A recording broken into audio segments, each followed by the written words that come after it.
Hi everyone, welcome to civils decode UPSC. Polity का PT 365 for the 2025 release हो चुका है। लास्ट ईयर भी इस चैनल पे हम लोगों ने पॉलिटी और डिफरेंट सब्जेक्ट्स का पीटी 365 कवर किया था, जिसका बहुत अच्छा रिस्पांस आपसे मिला था। तो इस साल भी हम लोग जो डिफरेंट सब्जेक्ट्स का पीटी है उसको इस चैनल पे कॉम्प्रिहेंसिव मैनर में कवर करेंगे।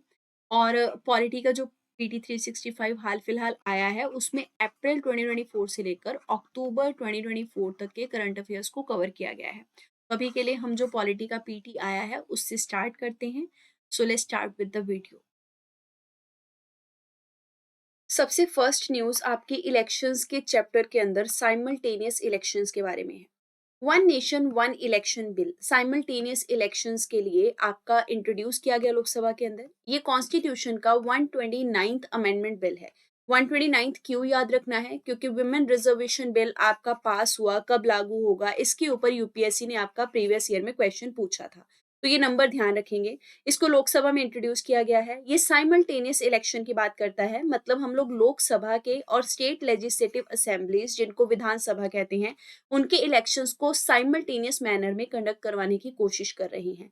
डज दैट मीन कि इनके जो इलेक्शन कंडक्ट करवाए जाएंगे वो एक ही दिन में हो जाएंगे? ऐसा पॉसिबल ही नहीं हो सकता।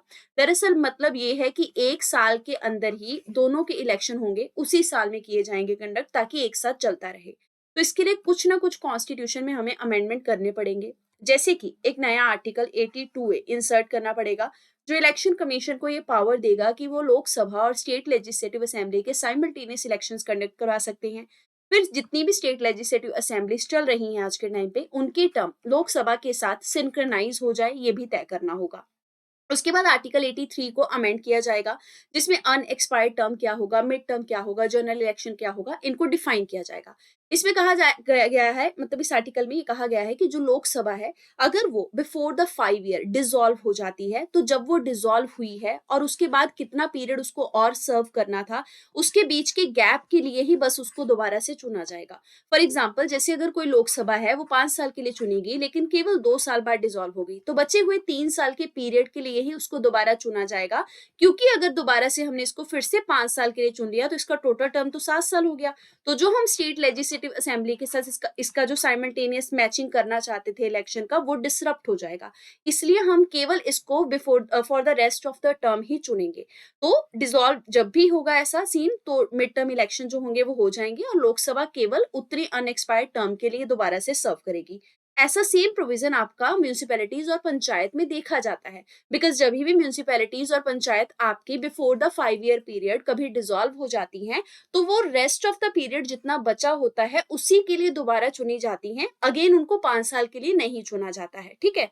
आर्टिकल 172 में अमेंडमेंट होगा, जिसमें अनएक्सपेक्टेड टर्म और फुल टर्म क्या होगा स्टेट लेजिस्लेटिव असेंबली का, उसको डिफाइन किया जाएगा। आर्टिकल 327 को अमेंड करके पार्लियामेंट को पावर दी जाएंगी, so that they can conduct the elections for the legislature, और वो उसके लिए प्रोविजंस बना सके। साइमल्टेनियस इलेक्शन को वन नेशन वन इलेक्शन भी कहते हैं। तो हम लोग house of the people means Lok Sabha और जितनी लेजिस्लेटिव असेंबलीज हैं उनके इलेक्शंस को साइमल्टेनियस मैनर में कंडक्ट करवाते हैं, बट वोटिंग एक दिन में आपका नहीं होता है। इंडिया में क्या कभी साइमल्टेनियस इलेक्शन होते थे? तो आंसर इज यस। जब इंडिया आजाद हुआ था, तो उसके बाद जो आपकी 4 टर्म्स आई थी लोकसभा और विधानसभा की, उसमें लगातार दोनों के साइमल्टेनियस इलेक्शन हुआ करते थे। लेकिन it got disrupted in the year 1968। उससे पहले 51, 57, 62, 67 में दोनों के बराबर बराबर साइमल्टेनियस इलेक्शन चला करते थे। अब जो बॉडीज हैं जिन्होंने बोला कि हमें साइमल्टेनियस इलेक्शन करवाने चाहिए, वो है आपके लॉ कमीशन। अच्छा, एक चीज कमेंट सेक्शन में बताइएगा, क्या लॉ कमीशन आपकी स्टैट्यूटरी बॉडी है या कॉन्स्टिट्यूशनल बॉडी है या सिंपली बस एक बॉडी है जो बनाई गई है एग्जीक्यूटिव रेजोल्यूशन से? ये आपको कमेंट सेक्शन में बताना है, मैंने आपको ऑप्शन दिया है। अब देखिए, उसके अलावा national commission to review the working of the constitution जो 2002 में आया था, उन्होंने कहा साइमल्टेनियस इलेक्शन होने चाहिए। वर्किंग पेपर आया नीति आयोग का, फिर पार्लियामेंट्री स्टैंडिंग कमेटी की रिपोर्ट जो है वो भी आई। अब साइमल्टेनियस इलेक्शन में जो लोकल बॉडीज हैं, जैसे कि पंचायत और म्यूनिसिपैलिटीज, उनके भी साइमल्टेनियस इलेक्शन की बात की गई है। पर वो ऐसा तो नहीं हो सकता कि जब भी लोकसभा और स्टेट लेजिस्लेटिव असेंबली के इलेक्शन हो, उसी के साथ हम लोग लोकल बॉडीज के इलेक्शन करवा करवा दें। क्यों नहीं हो सकता? क्योंकि जो लोकसभा और स्टेट लेजिस्लेटिव असेंबली के इलेक्शन होते हैं उनको करवाते हैं इलेक्शन कमीशन ऑफ इंडिया, लेकिन लोकल बॉडीज के जो इलेक्शन होते हैं उनको करवाने की रिस्पॉन्सिबिलिटी आपकी स्टेट इलेक्शन कमीशन के पास होती है, जो सेपरेटली बनाया गया है, राइट। तो एक चीज ध्यान रखेंगे, ये जो आपके लोकल बॉडीज के इलेक्शन होंगे ना साइमल्टेनियस वाले, ये with in the 100 days conduct कर दिए जाएंगे जब आपके लोकसभा और स्टेट लेजिस्लेटिव असेंबली के इलेक्शन पूरे हो जाएंगे। अब आगे बात करते हैं स्टेट इलेक्शन कमीशन के बारे में। तो देखिए, रिसेंटली कर्नाटका में एक कैग ने रिपोर्ट अपना पेश किया और ये बोला कि स्टेट इलेक्शन कमीशन को अगर आप पावर नहीं दोगे तो इलेक्शंस जो लोकल गवर्नमेंट में होते हैं ना वो हमेशा डिले ही होते रहेंगे। As I said in the previous news कि लोकल लेवल के इलेक्शंस को कंडक्ट करवाने की रिस्पॉन्सिबिलिटी स्टेट इलेक्शन कमीशन के पास होती है। ये दरअसल एक ऑटोनॉमस कॉन्स्टिट्यूशनल बॉडी है, which means it is being mentioned in the constitutional article directly. ये लोकल सेल्फ गवर्नमेंट को स्टैब्लिश करने के लिए इलेक्शंस करवाती है for the panchayat and for the urban local bodies. 73rd और 74th अमेंडमेंट एक्ट ने ही स्टेट इलेक्शन कमीशन को एस्टैब्लिश किया था। 73rd अमेंडमेंट पंचायत को कॉन्स्टिट्यूशनल दर्जा देता है, 74th देता है म्यूनिसिपैलिटीज को कॉन्स्टिट्यूशनल दर्जा। तो ये रिकमेंडेशन जो था कि स्टेट इलेक्शन कमीशन होना चाहिए, ये गदगिल कमेटी ने रिकमेंड किया था।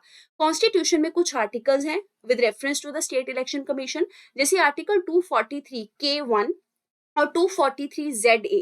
ये बताता है कि जितने इलेक्शंस होंगे पंचायत और म्यूनिसिपैलिटीज में उनको कंडक्ट करवाना, उनके लिए इलेक्टोरल रोल प्रिपेयर करना, ये सब रिस्पॉन्सिबिलिटी स्टेट इलेक्शन कमीशन की होगी। फिर आर्टिकल 243K2 जो है इसका सेकेंड प्रोविजन, वो ये कहता है कि स्टेट इलेक्शन कमिश्नर की जो भी सर्विस होंगी, condition service, tenure of office, ये सब डिसीजन आपका गवर्नर के द्वारा ही लिया जाएगा। गवर्नर ही डिसाइड करेंगे कि स्टेट इलेक्शन कमीशन में जो काम करने वाले बंदे हैं उनका टर्म्स और कंडीशन क्या रहेगा। इसके अलावा अगर रिमूवल की बात की जाए तो governor can't remove the members of state election commission. ये रिमूवल की रिस्पॉन्सिबिलिटी सीधी सीधी प्रेसिडेंट के पास है। और एक स्टेट इलेक्शन कमीशन के पर्सन को आप तभी रिमूव कर सकते हैं जैसे आप किसी स्टेट हाई कोर्ट के जज को रिमूव करेंगे, तो आपको सेम ग्राउंड ऑफ प्रोसीजर जो है वो फॉलो करना पड़ेगा to remove the state election commission.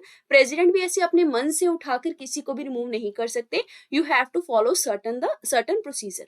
अब फंक्शंस क्या है स्टेट इलेक्शन कमीशन के? सबसे पहले तो लोकल बॉडी के इलेक्शंस करवाने के लिए कॉन्स्टिट्यूएंसीज की बाउंड्री यानी कि डिलिमिटेशन को सेट करते हैं।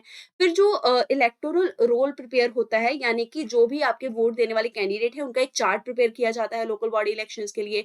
सीट्स SC ST OBC के लिए लोकल बॉडी इलेक्शंस में रिजर्व रखी जाती हैं। इसके अलावा लोकल बॉडी इलेक्शन में अगर कोई भी डिस्प्यूट होता है तो उसकी अथॉरिटी जो है वो भी आपकी स्टेट इलेक्शन कमीशन के पास ही है, यानी कि यही उस डिस्प्यूट को सॉर्ट आउट करते हैं और फिर देखते हैं कि कैंडिडेट को डिस्क्वालीफाई करना है कि नहीं करना। यहाँ भी एक चीज आप ध्यान रखेंगे कि दरअसल जो आपका कॉन्स्टिट्यूशन है उसके आर्टिकल में ये लिखा गया है कि लोकल बॉडी रिलेटेड जितने भी इलेक्शन है उनका डिस्प्यूट कैसे सॉल्व करना है, ये रिस्पॉन्सिबिलिटी स्टेट की होगी। मतलब स्टेट तय करेगा कि वो कौन सी बॉडी है जो कि डिस्प्यूट मैटर को देखेगी related to the local body election. और यहाँ ये रिस्पॉन्सिबिलिटी स्टेट इलेक्शन कमीशन के पास स्टेट्स ने प्रोवाइड की है। फिर ये गवर्नर को एडवाइस करते हैं to conduct the local body election. बात करेंगे डीलिमिटेशन कमीशन के बारे में। जैसा हमने कहा कि PYQ में आपका डीलिमिटेशन कमीशन पे क्वेश्चन पूछा गया था, जिसमें हमने देखा था कि 4 बार इसको बनाया गया है अभी तक, ठीक है। तो ये आप ध्यान रखेंगे कि डीलिमिटेशन कमीशन आपका फिर से चर्चा में है। इसको हम लोगों ने quick bits UPSC by civil code की जो सीरीज चल रही है उसमें भी अच्छे से कवर किया है, आप उसमें भी जाके इसका वीडियो देख सकते हैं। अब न्यूज क्या है? सुप्रीम कोर्ट ने किशोर चंद्रा राठौड़ केस में बोला कि कॉन्स्टिट्यूशनल जो कोर्ट्स होते हैं उनके पास पावर होती है कि वो डीलिमिटेशन कमीशन के जो ऑर्डर्स हैं उनको थोड़ा रिव्यू कर सकते हैं। क्योंकि देखिए, पहले ये कहा जाता है कि डीलिमिटेशन कमीशन की जो पावर होती है ना वो एकदम आर्बिट्रेरी है, वो अपनी मनमर्जी से जो भी कर सकते हैं, करना चाहे कर सकते हैं। लेकिन सुप्रीम कोर्ट ने साफ ये कहा कि आर्बिट्रेरी पावर को वो मैनिफेस्ट नहीं कर सकते, क्योंकि हो सकता है इससे वो कुछ चीजों को कॉन्स्टिट्यूशन में वायलेट करने की कोशिश करें। तो इसलिए रिव्यू करने की रिस्पॉन्सिबिलिटी या रिव्यू करने का हक जो है वो कोर्ट के पास है। डीलिमिटेशन कमीशन को जानने से पहले डीलिमिटेशन को समझिए। इसमें क्या होता है कि हम लोग फिक्स एक टेरिटोरियल जो आपकी कॉन्स्टिट्यूएंसीज होती हैं, जिसमें कि नंबर ऑफ सीट्स क्या रहेंगी लोकसभा के लिए, लेजिस्लेटिव असेंबलीज के लिए, उनको तय करते हैं। यानी कि आपने एक आपके पास एक स्टेट है, स्टेट के अंदर आपके पास एक डिस्ट्रिक्ट है सपोज, ठीक है। उस डिस्ट्रिक्ट में आपने बहुत सारी कॉन्स्टिट्यूएंसीज बना दी। वो कॉन्स्टिट्यूएंसीज आपने जो बनाई हैं वो आपने बनाई हैं to ease the election for the Lok Sabha and legislative assembly. तो दरअसल नंबर ऑफ सीट्स और जो बाउंड्रीज होती हैं कॉन्स्टिट्यूएंसीज की उनको तय करने की जिम्मेदारी को ही डिलिमिटेशन कहा जाता है, और ये जिम्मेदारी डिलिमिटेशन कमीशन के पास होती है। इसको बाउंड्री कमीशन भी कहते हैं।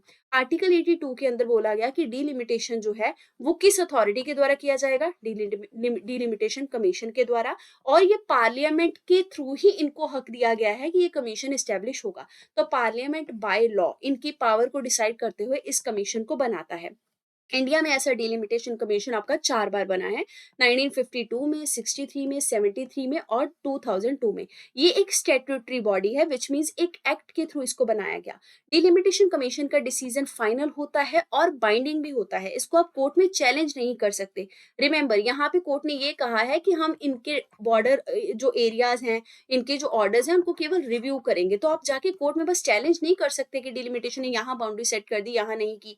इनके किसी भी डिसीजन को चैलेंज नहीं किया जा सकता। इसके अलावा इनके जो भी ऑर्डर्स निकलते हैं बाउंड्री रिलेटेड, चाहे वो लोकसभा के हों चाहे असेंबली इलेक्शन के हों, वो सब की कॉपीज जो है ना वो आपकी दरअसल जमा कर दी जाती है लोकसभा में और स्टेट लेजिस्लेटिव असेंबली में, लेकिन उसमें लोकसभा या स्टेट लेजिस्लेटिव असेंबली कभी भी मॉडिफिकेशन नहीं कर सकती। कॉम्पोजिशन क्या होता है? देखिए, इसके जो चेयरपर्सन है वो या तो जज होंगे सुप्रीम कोर्ट के या जज रह चुके होंगे। फिर चीफ इलेक्शन कमिश्नर या फिर इलेक्शन कमिश्नर, जिनको की चीफ इलेक्शन कमिश्नर नॉमिनेट करेंगे, वो इसके एक मेंबर होंगे। साथ में state election commissioner concerned state के होंगे, जहां पे डिलिमिटेशन किया जा रहा है उन स्टेट के स्टेट इलेक्शन कमिश्नर भी यहाँ के मेंबर बनाए जाएंगे। तो टोटली आपकी 3 मेंबर बॉडी जो है वो हो गई। अब बात करेंगे इलेक्ट्रॉनिक वोटिंग मशीन वीवीपैट के बारे में। Association for democratic reform versus ECI यानी इलेक्शन कमीशन ऑफ इंडिया के केस में सुप्रीम कोर्ट ने सारी की सारी रिक्वेस्ट को डिसमिस करते हुए ये कहा कि जितनी ईवीएम लगी हैं इलेक्ट्रॉनिक आपकी वोटिंग मशीन, उन सब के साथ आप लोग वीवीपैट का जो रिकॉर्ड है ना उसको क्रॉस वेरीफाई नहीं कर सकते, क्योंकि इसमें बहुत टाइम लगेगा। वीवीपैट का फुल फॉर्म है voter verifiable paper audit trail. देखिए, जब भी हम वोट करने जाते हैं इलेक्ट्रॉनिक वोटिंग मशीन में, हम एक बटन जो है उसको प्रेस कर देते हैं। प्रेस करके एक जगह पे जहाँ पे आपका ऑफिसर बैठा है उसके पास वो डाटा चला जाता है, तो उनको पता लग गया कि आपने यहाँ पे वोट दिया, तो वो रिकॉर्ड हो गया।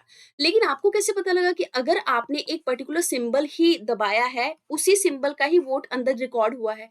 इसके लिए निकाला गया आपका ये वेरिफिकेशन का प्रोसेस। तो क्या होता है कि जब आपने जो सिंबल दबाया, उसी की एक पर्ची निकलेगी आपके सामने, जो कुछ सेकंड के लिए ही आपके सामने डिस्प्ले होगी, जिससे आपको तसल्ली हो जाएगी कि जो बटन आपने प्रेस करके वोट किया है वही वोट आपका सबमिट जो है वो हुआ है। लेकिन ये हर एक ईवीएम और हर एक वोटर की वोट के साथ नहीं किया जाता। कुछ-कुछ जगह पे इंस्टॉल करके ये देखा जाता है ताकि ये वेरीफाई हो सके कि ईवीएम गलत तरीके से काम नहीं कर रही है। तो यहाँ पे सुप्रीम कोर्ट ने यही बोला कि हर एक ईवीएम के साथ वीवीपैट को हम लोग वेरीफाई नहीं कर सकते, इसमें बहुत टाइम लगेगा।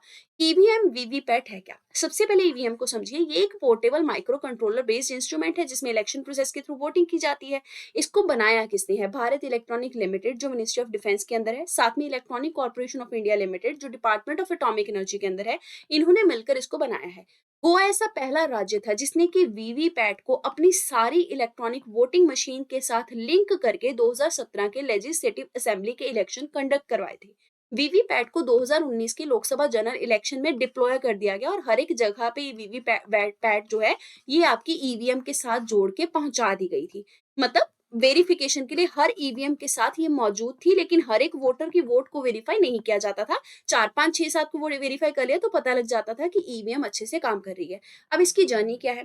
1982 में इलेक्ट्रॉनिक वोटिंग मशीन को सबसे पहली बार यूज किया गया जब आपके असेंबली के केरला की असेंबली के बाय इलेक्शन कंडक्ट किए गए।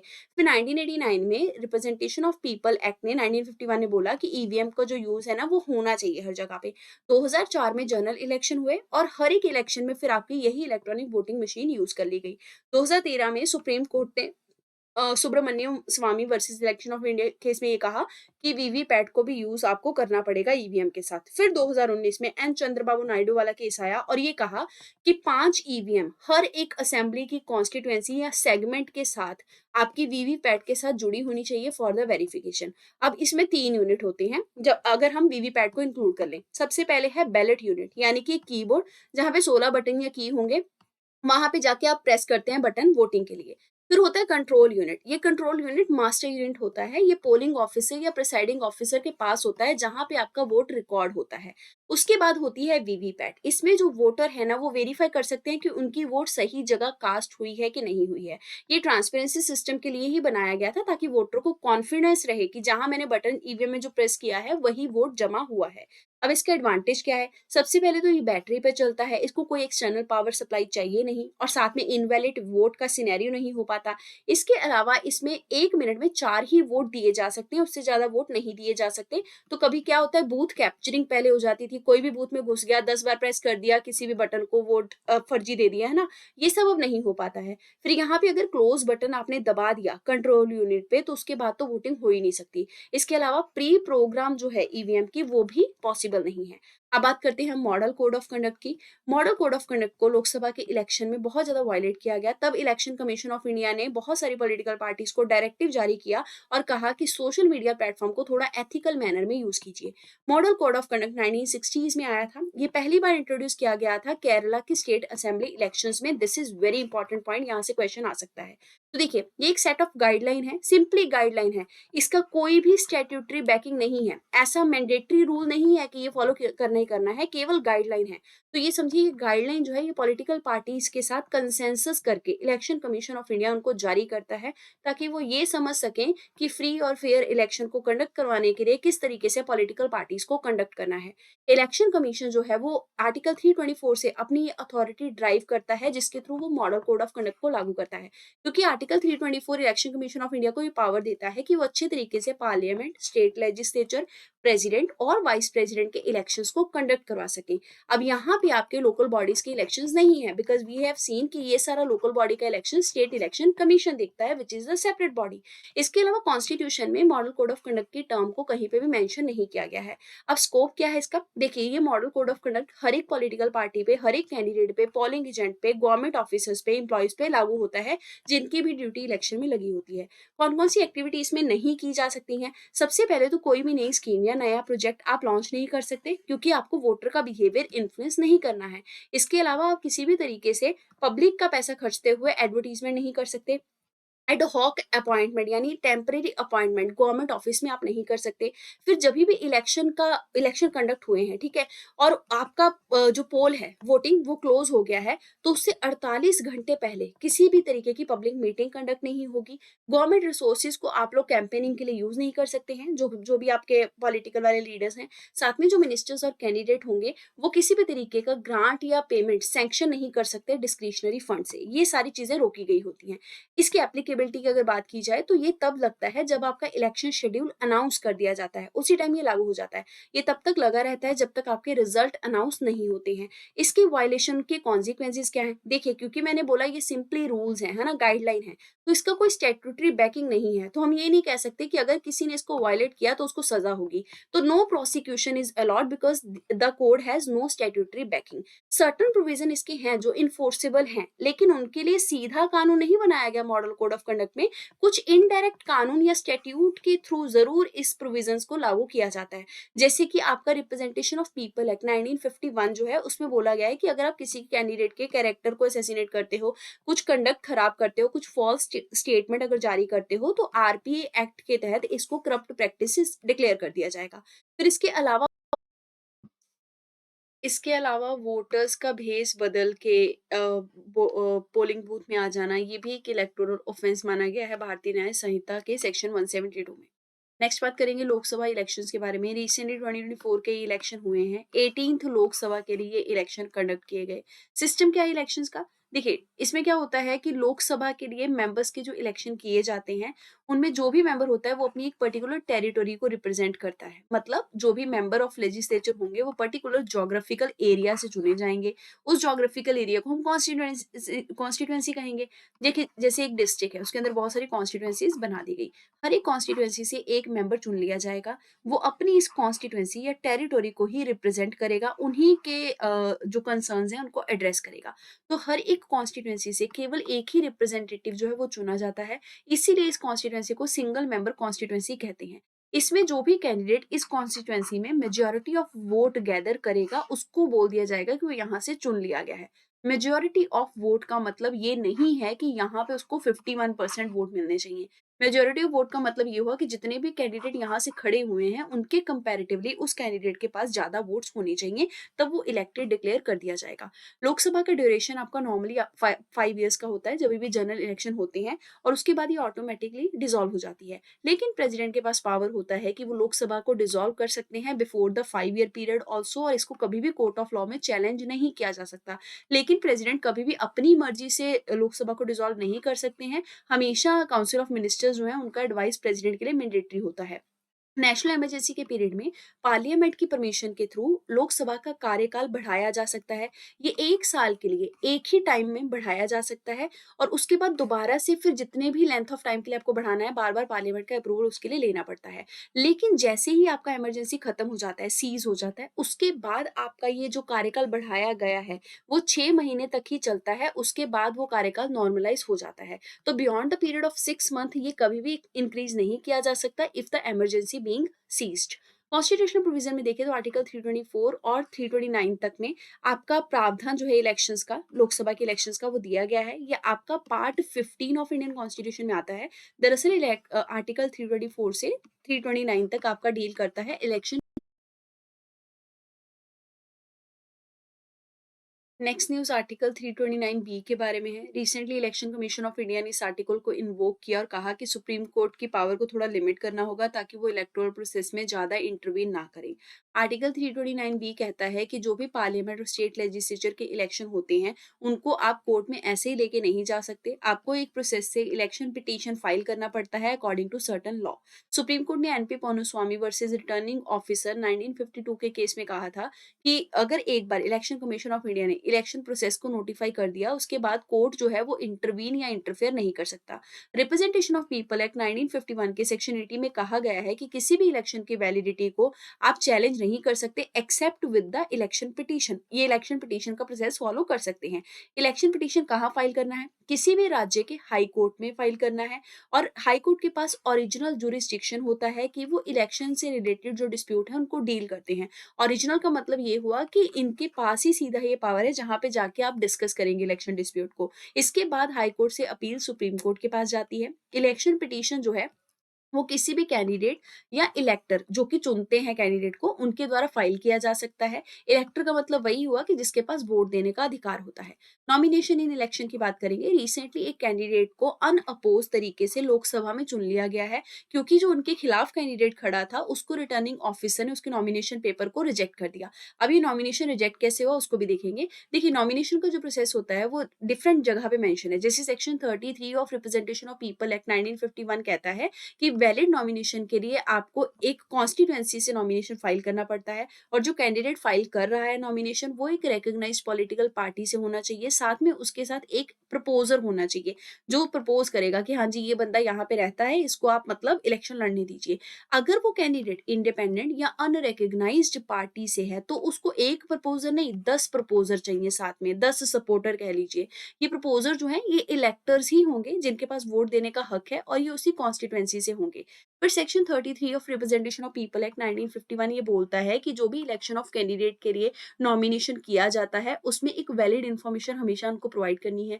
रिसेंटली सुप्रीम कोर्ट ने कहा कि इलेक्शन कैंडिडेट के पास राइट टू प्राइवेसी है। मतलब जब वो अपनी इन्फॉर्मेशन डिस्क्लोज कर रहे हैं, तो जरूरी नहीं है कि वो इररेलेवेंट इन्फॉर्मेशन भी डिस्क्लोज करने लगे जो उनकी पब्लिक लाइफ के साथ रिलेटेड ही ना हो। तो ऐसा नहीं है कि हर एक इन्फॉर्मेशन को आप कैंडिडेट से उठा के डिमांड करेंगे। केवल जो आपके लिए जरूरी इन्फॉर्मेशन है, कैंडिडेट उसी को डिस्क्लोज करेंगे।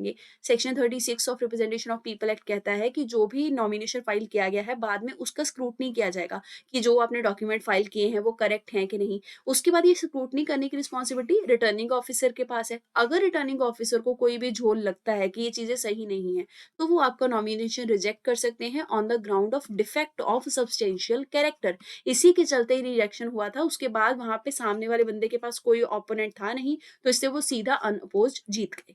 अब बात करते हैं रीपोलिंग के बारे में। इलेक्शन कमीशन ऑफ इंडिया ने लोकसभा जनरल इलेक्शन की कुछ जगह पे रीपोलिंग करवाई, जैसे कि मणिपुर और अरुणाचल प्रदेश के पोलिंग स्टेशन पे। रीपोलिंग का प्रावधान रिप्रेजेंटेशन ऑफ पीपल एक्ट 1951 में दिया गया है। मैं बार-बार ये 1951 यहाँ इसलिए प्रोनाउंस कर रही हूँ, ताकि आप ये समझें कि केवल 51 ही नहीं है, हमारे पास एक रिप्रेजेंटेशन ऑफ पीपल एक्ट 1950 भी है। तो ये सारी चीज़ें जो इलेक्शन की हमने अभी तक पढ़ी है ना, ये 51 में मेजरली दी गई हैं।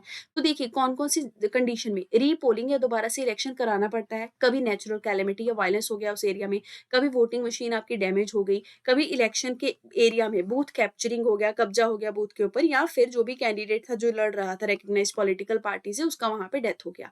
बात करेंगे साइलेंस पीरियड की। Silence period election commission of India के द्वारा लोकसभा के इलेक्शन में हेल्ड किया गया, यानी ऑब्जर्व किया गया। अब ये क्या होता है? देखिए साइलेंस पीरियड का मतलब ये हो गया कि उस टाइम पे कोई भी पार्टी, कोई भी कैंडिडेट जो है वो पॉलिटिकल कैंपेन नहीं करेगा वोटिंग के लिए, ठीक है? ये कब शुरू होता है? जैसे ही आपका वोटिंग डे स्टार्ट हो जाता है, उससे 48 घंटे पहले आपका ये साइलेंस पीरियड शुरू हो जाता है। और ये कब तक रहता है? जब तक आपकी पोलिंग या वोटिंग खत्म नहीं होती है, तब तक रहता है। रिप्रेजेंटेशन ऑफ पीपल एक्ट 1951 में कुछ चीजें, मतलब कुछ जो प्रोहिबिशन है इस पीरियड के दौरान लगाई गई हैं, यानी कि कुछ लिमिटेशन लगाई गई हैं जो चीजें नहीं करनी है साइलेंस पीरियड में, है ना? अब देखिए इस एक्ट में, रिप्रेजेंटेशन ऑफ पीपल एक्ट में सीधी टर्म साइलेंस पीरियड यूज नहीं की गई है, लेकिन कुछ प्रोहिबिटेड चीजें हैं। जैसे कहा यह गया है कि आप लोग इलेक्शन के जो मैटर्स है ना, साइलेंस पीरियड के दौरान उनको टेलीविजन पे नहीं दिखा सकते हैं, या फिर इलेक्शन के मैटर्स का प्रोपिगेशन नहीं कर सकते किसी भी एंटरटेनमेंट के माध्यम से। इसके अलावा एग्जिट पोल कंडक्ट नहीं कर सकते हैं जब तक साइलेंस पीरियड चल रहा है, ना ही उसके रिजल्ट को डिस्प्ले कर सकते हैं। हाँ, जब एक बार आपका साइलेंस पीरियड खत्म हो जाए, पोलिंग हो गई, तब एग्जिट पोल कर सकते हैं। इसके अलावा ओपिनियन पोल जो है उसको भी डिस्प्ले नहीं कर सकते किसी भी इलेक्ट्रॉनिक मीडिया में till the silence period is going.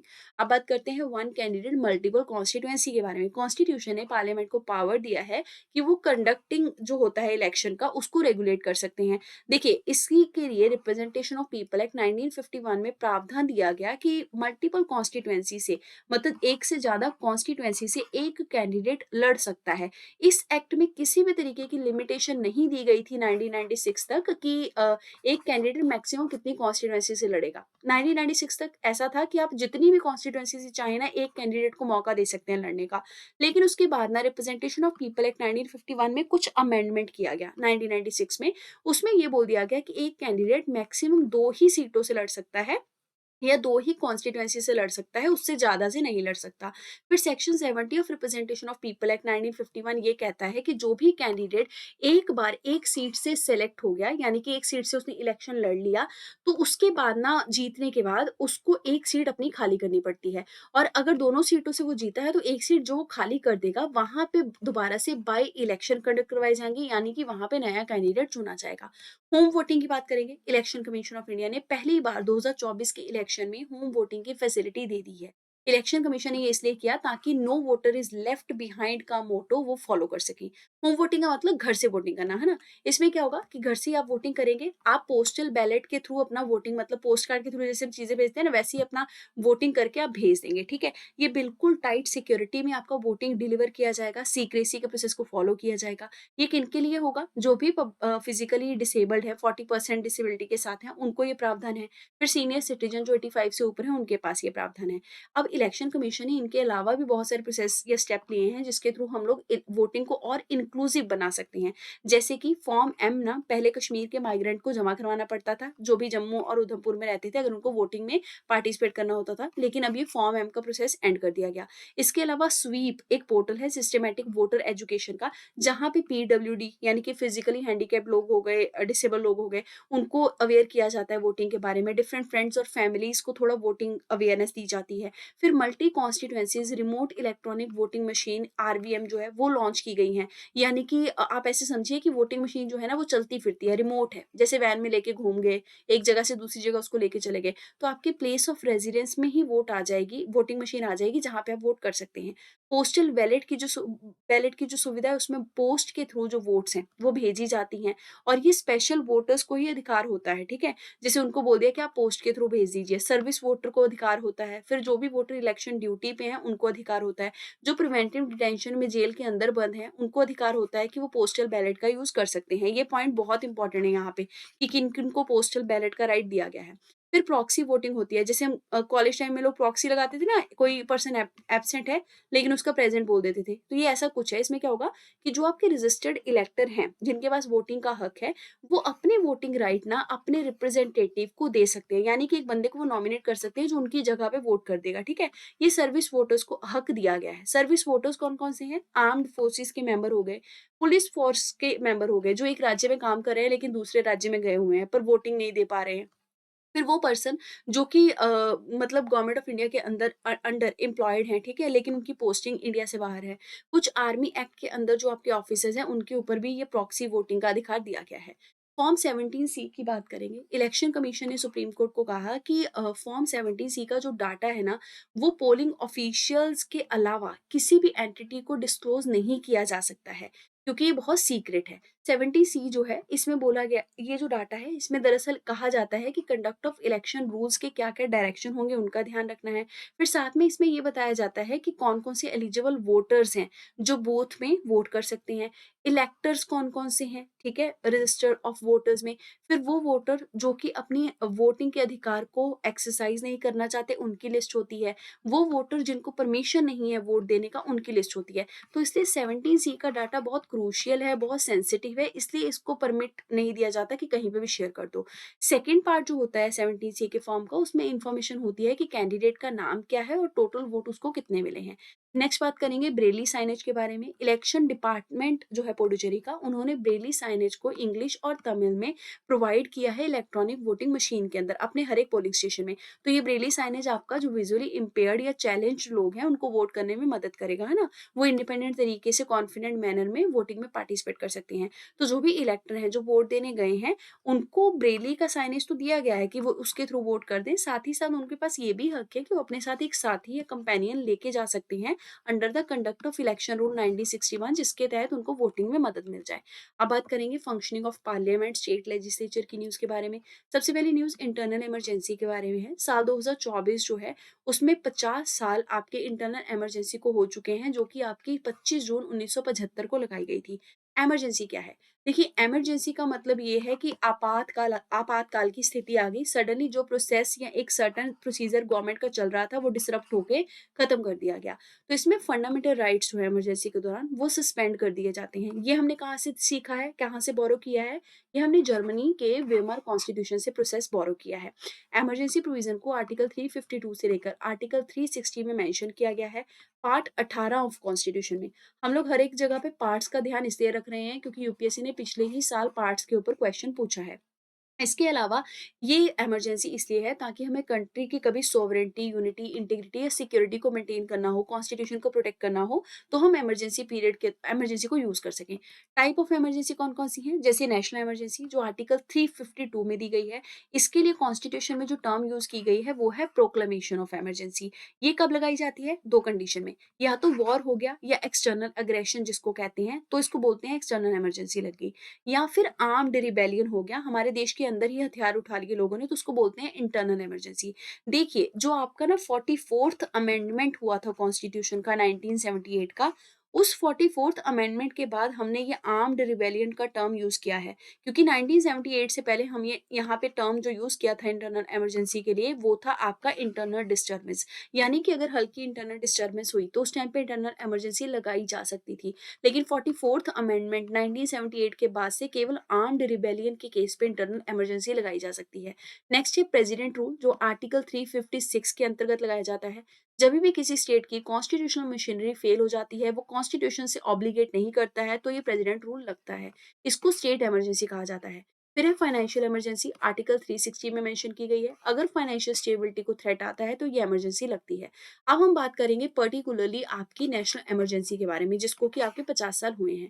तो इसका प्रोसीजर क्या है कि कैसे ये लगती है? सबसे पहले तो जैसे ही ये इमरजेंसी प्रेज़िडेंट के द्वारा लगाई जाती है, तो within the 1 month of its issuance, इसका जो अप्रूवल है, वो दोनों हाउस ऑफ पार्लियामेंट से मिलना ज़रूरी है।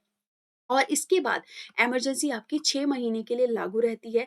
उसके बाद अगर आपको इसको एक्सटेंड करना है, तो हर 6 महीने में पार्लियामेंट का अप्रूवल जो है वो ज़रूरी होगा। ये प्रोविज़न 44th अमेंडमेंट 1970 एक्ट 8 के एक्ट से ऐड कर दिया गया था। इसके अलावा अगर आपको इमरजेंसी को अप्रूव करना है या कंटिन्यू करना है, तो पार्लियामेंट के अंदर स्पेशल मेजॉरिटी हर एक हाउस से लेना पड़ेगा। स्पेशल मेजॉरिटी का मतलब जितने टोटल मेंबरशिप है उस हाउस की, उसकी majority plus 2/3 of the member present and voting की मेजॉरिटी, ये होती है स्पेशल मेजॉरिटी, ठीक है। और एक चीज और ध्यान रखिए, कभी ऐसा हो सकता है कि एक हाउस यानी लोकसभा डिसॉल्व हो रखा है, केवल राज्यसभा प्रेजेंट है, तो जब तक लोकसभा नहीं बनता उसके मेन टाइम में राज्यसभा को इस इमरजेंसी को अप्रूव करना पड़ेगा, अदरवाइज ये इमरजेंसी कभी भी लागू नहीं हो पाएगी। तो एक जो आपका हाउस है उसको इसको अप्रूव करके रखना पड़ेगा। स्पेशल सर्कमस्टांसिस में बोला गया है कि अगर लोकसभा जो है वो डिसॉल्व कर दी जाती है during the emergency period without approving for the continuation of the emergency, यानी लोकसभा डिसॉल्व होगी और उसने कॉन्टिन्यूशन का जो अप्रूवल था वो नहीं दिया था इमरजेंसी के लिए, तो उस टाइम पे क्या होगा कि राज्यसभा मेन टाइम में इसको अप्रूवल दे के रखेगी इमरजेंसी को, तभी वो लागू रहेगी। जैसे ही नई लोकसभा बनेगी, तब वो जैसे ही लोकसभा बनी और 30 दिन के अंदर लोकसभा बैठनी शुरू हुई, तो with in the 30 days of the formation of Lok Sabha, Lok Sabha को उस इमरजेंसी को अप्रूव करना पड़ेगा जब वो दोबारा से बन गई लोकसभा, ठीक है। और उसके इन बिटवीन के टाइम में राज्यसभा को अप्रूवल देके रखना पड़ेगा। अगर राज्यसभा ने अप्रूवल नहीं दिया तो इमरजेंसी जो है वो सीज हो जाएगी। अब इसके अलावा इसको खत्म कैसे करेंगे इमरजेंसी को? देखिए, प्रेसिडेंट के पास पावर है कि वो किसी भी टाइम पे इस इमरजेंसी को क्या कर सकते हैं, रिवोक कर सकते हैं। इसके लिए उनको पार्लियामेंट का अप्रूवल नहीं चाहिए। साथ में अगर कभी लोकसभा चाहे कि हमें इस इमरजेंसी को खत्म करना है, तो वो एक रेज़ोल्यूशन जो है इसके डिसअप्रूवल का, वो जारी करेंगे। उसके बाद सिंपल मेजॉरिटी से ही ये रेज़ोल्यूशन पास होगा और सदा सदा के लिए ये इमरजेंसी तब खत्म हो जाएगी, ठीक है। एक चीज़ ध्यान रखिए, जब ये अप्रूवल करना था इमरजेंसी का तो स्पेशल मेजॉरिटी चाहिए थी, लेकिन जब रिवोक करनी है इमरजेंसी तो केवल लोकसभा चाहिए और केवल सिंपल मेजॉरिटी चाहिए। ये जो आपकी इमरजेंसी है ये आर्टिकल 358 को और आर्टिकल 359 के साथ भी इंटरलिंक है। जैसे कि जब ये इमरजेंसी लगती है, तो ये आर्टिकल 19 जो है आपका, उसको सस्पेंड कर देती है, ठीक है? आर्टिकल 19 में फंडामेंटल राइट्स दिए गए हैं कुछ, उनको सस्पेंड कर देती है। तो आर्टिकल 358 तुरंत ही लागू हो जाएगा जैसे ही आपकी नेशनल इमरजेंसी लगेगी। यानी कि तब आर्टिकल 19 ऑटोमैटिकली सस्पेंड हो गया, उसके अंतर्गत जितने भी राइट्स हैं, वो आप सीधा जाके कोर्ट में चैलेंज नहीं कर सकते कि आपके राइट्स वायलेट किए जा रहे हैं। इसके अलावा आर्टिकल 359 की भी बात आती है। आर्टिकल 359 जो है, वो भी उस टाइम पे लागू हो जाता है नेशनल इमरजेंसी में, जिसमें ये कहा जाता है कि जो फंडामेंटल राइट्स हैं सिटीजन के पास, उनको वो उस टाइम पे इन्फोर्स नहीं कर सकते कोर्ट के अंदर जाके। यानी कि फंडामेंटल राइट्स हैं उनके पास, लेकिन वो फंडामेंटल राइट प्रैक्टिकल नहीं है। मतलब प्रैक्टिकल तो तभी हुए ना जब अगर आपके राइट्स वायलेट हुए, आप सीधा आर्टिकल 32 के तहत सुप्रीम कोर्ट में चले जाओ कि मेरे फंडामेंटल राइट वायलेट किए जा रहे हैं। लेकिन आर्टिकल 359 उस टाइम पे क्या कहता है कि आप इन्फोर्स करके इन राइट्स को कोर्ट में नहीं लेके जा सकते। मतलब आपके पास राइट्स हैं लेकिन इन्फोर्स नहीं कर सकते कोर्ट में जाकर। अगर वायलेट हो भी रहे हैं ना, तो उनको होने दीजिए क्योंकि अब नेशनल इमरजेंसी लग चुकी है। तो आर्टिकल 358 और 359 दोनों आपके लागू हो जाते हैं जब नेशनल इमरजेंसी आती है। अब बात करेंगे कि इंटरनल इमरजेंसी जब आपकी लगी थी तो उसके बाद में 44th अमेंडमेंट एक्ट 1978 को लाकर क्या चेंजेस किए गए इमरजेंसी को लगातार ना लगाने को लेकर, कि ऐसे इमरजेंसी का प्रोविजन वो नहीं करना चाहिए, मिसयूज ना हो जाए। तो सबसे पहले तो ये बोल दिया गया कि इमरजेंसी जब भी लगाई जाएगी तो कैबिनेट जो है वो प्रेसिडेंट को जब एडवाइस करेगा तो एडवाइस रिटन होनी चाहिए। क्योंकि जब 1975 में इमरजेंसी लगी थी, तो उस टाइम पे इंदिरा गांधी जी ने खुद से ही प्रेसिडेंट को वो कर दिया था सजेस्ट, कैबिनेट का कोई रिकमेंडेशन उन्होंने समझा नहीं था। तो इसलिए रिटन एडवाइस मैंडेटरी हो गई। फिर ये भी कहा गया कि आर्टिकल 359 जो लग जाता है जब भी इमरजेंसी लगती है, जिसमें कि जो सस्पेंशन हो जाता है इन्फोर्समेंट ऑफ फंडामेंटल राइट्स का, वो लागू तो होगा, लेकिन आर्टिकल 21 और आर्टिकल 20 का इन्फोर्समेंट हमेशा कोर्ट के अंदर रहेगा। ये हमेशा लागू रहेंगे। आर्टिकल 20 बात करता है कि आपको कन्विक्शन फॉर ऑफेंसेस के लिए मतलब प्रोटेक्शन दिया जाएगा। यानी कि अगर आप किसी अपराध के लिए पकड़े गए तो आपके पास राइट टू प्रोटेक्शन होगा। ये आर्टिकल 20 बात करता है। आर्टिकल 20 कहता है आपके पास राइट टू लाइफ रहेगा। तो 20 और 21 का जो आर्टिकल है वो हमेशा इन्फोर्सेबल रहेगा even during the period of emergency also. फिर जो लोकसभा की टर्म है वो 5 साल से 6 साल कर दी गई थी, लेकिन इस अमेंडमेंट ने दोबारा से इस टर्म को 5 साल कर दिया बाय अमेंडिंग आर्टिकल 83 एंड 172। फिर आर्टिकल 275 ए को भी रिमूव किया गया था, क्योंकि इसके तहत पहले गवर्नमेंट ऑफ इंडिया को ये पावर दी गई थी कि वो किसी भी आर्म्ड फोर्सेस ऑफ यूनियन को क्या कर सकते हैं, किसी भी स्टेट में तैनात कर सकते हैं लॉ एंड ऑर्डर खत्म होने की सिचुएशन में। लेकिन ये आर्टिकल हटा दिया गया। जुडिशियल रिव्यू का भी हक दे दिया गया कि मतलब अगर डिस्प्यूट होता है related to the election of president और वाइस प्रेसिडेंट, तो इस सब की ज़िम्मेदारी, डिस्प्यूट को सॉल्व करने की ज़िम्मेदारी जो है, इंक्वायरी की ज़िम्मेदारी जो है, वो सुप्रीम कोर्ट के पास रहेगी। पहले ये बोल दिया गया था कि अगर इलेक्शन में कुछ भी ऐसी दिक्कत होती है, तो कोर्ट का कोई इंटरवेंशन नहीं हो सकता। लेकिन 44th अमेंडमेंट ने ये बोला कि कोर्ट इंटरवीन कर सकता है। नेक्स्ट बात करेंगे एंटी डिफेक्शन। नेक्स्ट बात करेंगे एंटी डिफेक्शन लॉ के बारे में। सुप्रीम कोर्ट ने जो भी पिटीशन 10th शेड्यूल को चैलेंज कर रही थी, उसको डिसमिस कर दिया है। 10th schedule anti defection law के बारे में है। एंटी डिफेक्शन का लॉ का मतलब क्या हुआ? सबसे पहले डिफेक्शन को समझिए। डिफेक्शन का मतलब कि किसी भी एमएलए या एमपी ने जिस पार्टी से वो सिलेक्ट हुए थे उसको छोड़ के डिफेक्ट कर दिया, मतलब, और किसी और पार्टी को ज्वाइन कर लिया। तो इसके खिलाफ कानून बनाया गया ताकि वो ये डिफेक्शन ना कर सके। तब ना ये आया राम गया राम वाला जो प्रावधान है वो बहुत चल गया था कि एक पार्टी को ज्वाइन किया, दूसरी को छोड़ा, तीसरी को पकड़ा। तो आया राम गया राम का बोलबाला था, इसीलिए फिर एंटी डिफेक्शन लॉ आपका निकाला गया। तो इसमें क्या होता है कि एमएलए को डिस्क्वालीफाई कर दिया जाता है अगर वो अपनी पार्टी की मेंबरशिप को वॉलंटरली छोड़ देते हैं, even after being elected on the ticket of political party. इसको 10th शेड्यूल में ऐड किया गया कॉन्स्टिट्यूशन में। 52nd अमेंडमेंट एक्ट 1985 के बाद से ये ऐड हुआ था। सीधा सीधा कॉन्स्टिट्यूशन में नहीं था जब कॉन्स्टिट्यूशन आपका बना था, ठीक है। तो जो भी आपका क्वेश्चन होता है रिगार्डिंग द डिस्क्वालिफिकेशन कि वो एमएलए डिस्क्वालीफाई करना है कि नहीं करना, रिगार्डिंग द डिफेक्शन, वो सबका डिसीजन प्रिसाइडिंग ऑफिसर जो होंगे हाउस के वो लेंगे। अब प्रिसाइडिंग ऑफिसर हाउस के कौन होंगे? लोकसभा के अंदर आपके स्पीकर हो गए, राज्यसभा के अंदर आपके चेयरमैन हो गए। उनके पास ये डिसीजन की पावर होती है। डिस्क्वालिफिकेशन कब होता है? जब कोई मेंबर वॉलंटरली अपनी पार्टी की मेंबरशिप को छोड़ देता है, या फिर वो अपनी पार्टी के लोगों की मेंबरशिप अपनी पार्टी के उसको क्या बोलते हैं, डायरेक्शन के खिलाफ काम करता है। जो पॉलिटिकल पार्टी उसको जहाँ वोट करने को कहती है, वो वहाँ वोट नहीं करता है, उसके खिलाफ वोट कर देता है। साथ में उसका ये एक्ट पार्टी 15 दिन के अंदर अगर माफ़ नहीं करती है, तो फिर उस बंदे को डिस्क्वालीफाई कर दिया जाता है। इसके अलावा अगर कोई इंडिपेंडेंट मेंबर है, अगर उसने इलेक्शन के बाद किसी भी पॉलिटिकल पार्टी को जॉइन कर लिया, तो उसको डिस्क्वालीफाई कर दिया जाएगा, क्योंकि वो आज़ाद उम्मीदवार के तौर पे खड़ा हुआ था, बाद में किसी पॉलिटिकल पार्टी को जॉइन नहीं कर सकता। अगर कोई नॉमिनेटेड मेंबर है, वो किसी पॉलिटिकल पार्टी को 6 महीने एक्सपायर होने के बाद, मतलब 6 महीने कंप्लीट होने के बाद अपनी टर्म के जॉइन कर लेता है, तो भी वो डिस्क्वालीफाई हो जाएगा। तो nominated member with in the 6 month किसी भी पॉलिटिकल पार्टी को जॉइन कर सकता है, लेकिन अगर आफ्टर द 6 मंथ करता है तो वो डिस्क्वालीफाई कर दिया जाएगा डिफेक्शन के चार्ज में। एक्सेप्शन क्या है? देखिए, अगर कोई पॉलिटिकल पार्टी जो है वो दूसरी पार्टी के साथ मर्ज हो रही है और उसमें उसके 2/3 ऑफ द लेजिस्लेटर जो एमएलए जो है वो उसका फेवर कर रहे हैं कि मर्जिंग होनी चाहिए, तो उसको डिफेक्शन नहीं कहा जाएगा, ठीक है? ये एक एक्सेप्शन है। और अगर किसी पर्सन को लोकसभा का स्पीकर या राज्यसभा का चेयरमैन बना दिया गया है, तो वो अपनी पार्टी से रिजाइन कर सकता है, तब उस पे डिफेक्शन का चार्ज नहीं लगेगा। लेकिन जैसे ही उनकी ये पोजीशन स्पीकर और चेयरमैन की खत्म हो जाती है, तो दोबारा से अपनी पार्टी को ज्वाइन भी कर सकता है। प्रेजेंटली लॉ में ऐसा कोई प्रावधान नहीं है कि जो भी प्रिसाइडिंग ऑफिसर होंगे हाउस के, या जैसे स्पीकर और चेयरमैन हो गए, उनको कितने टाइम लिमिट में डिफेक्शन के केसेस पे अपना डिसीजन देना होगा। ये कोई टाइम लिमिट अभी तक नहीं रखा गया। तो कई बार क्या होता है, डिफेक्शन का चार्ज तो लग जाता है, लेकिन प्रिसाइडिंग ऑफिसर उसके ऊपर महीनों महीनों तक डिसीजन ही नहीं देते।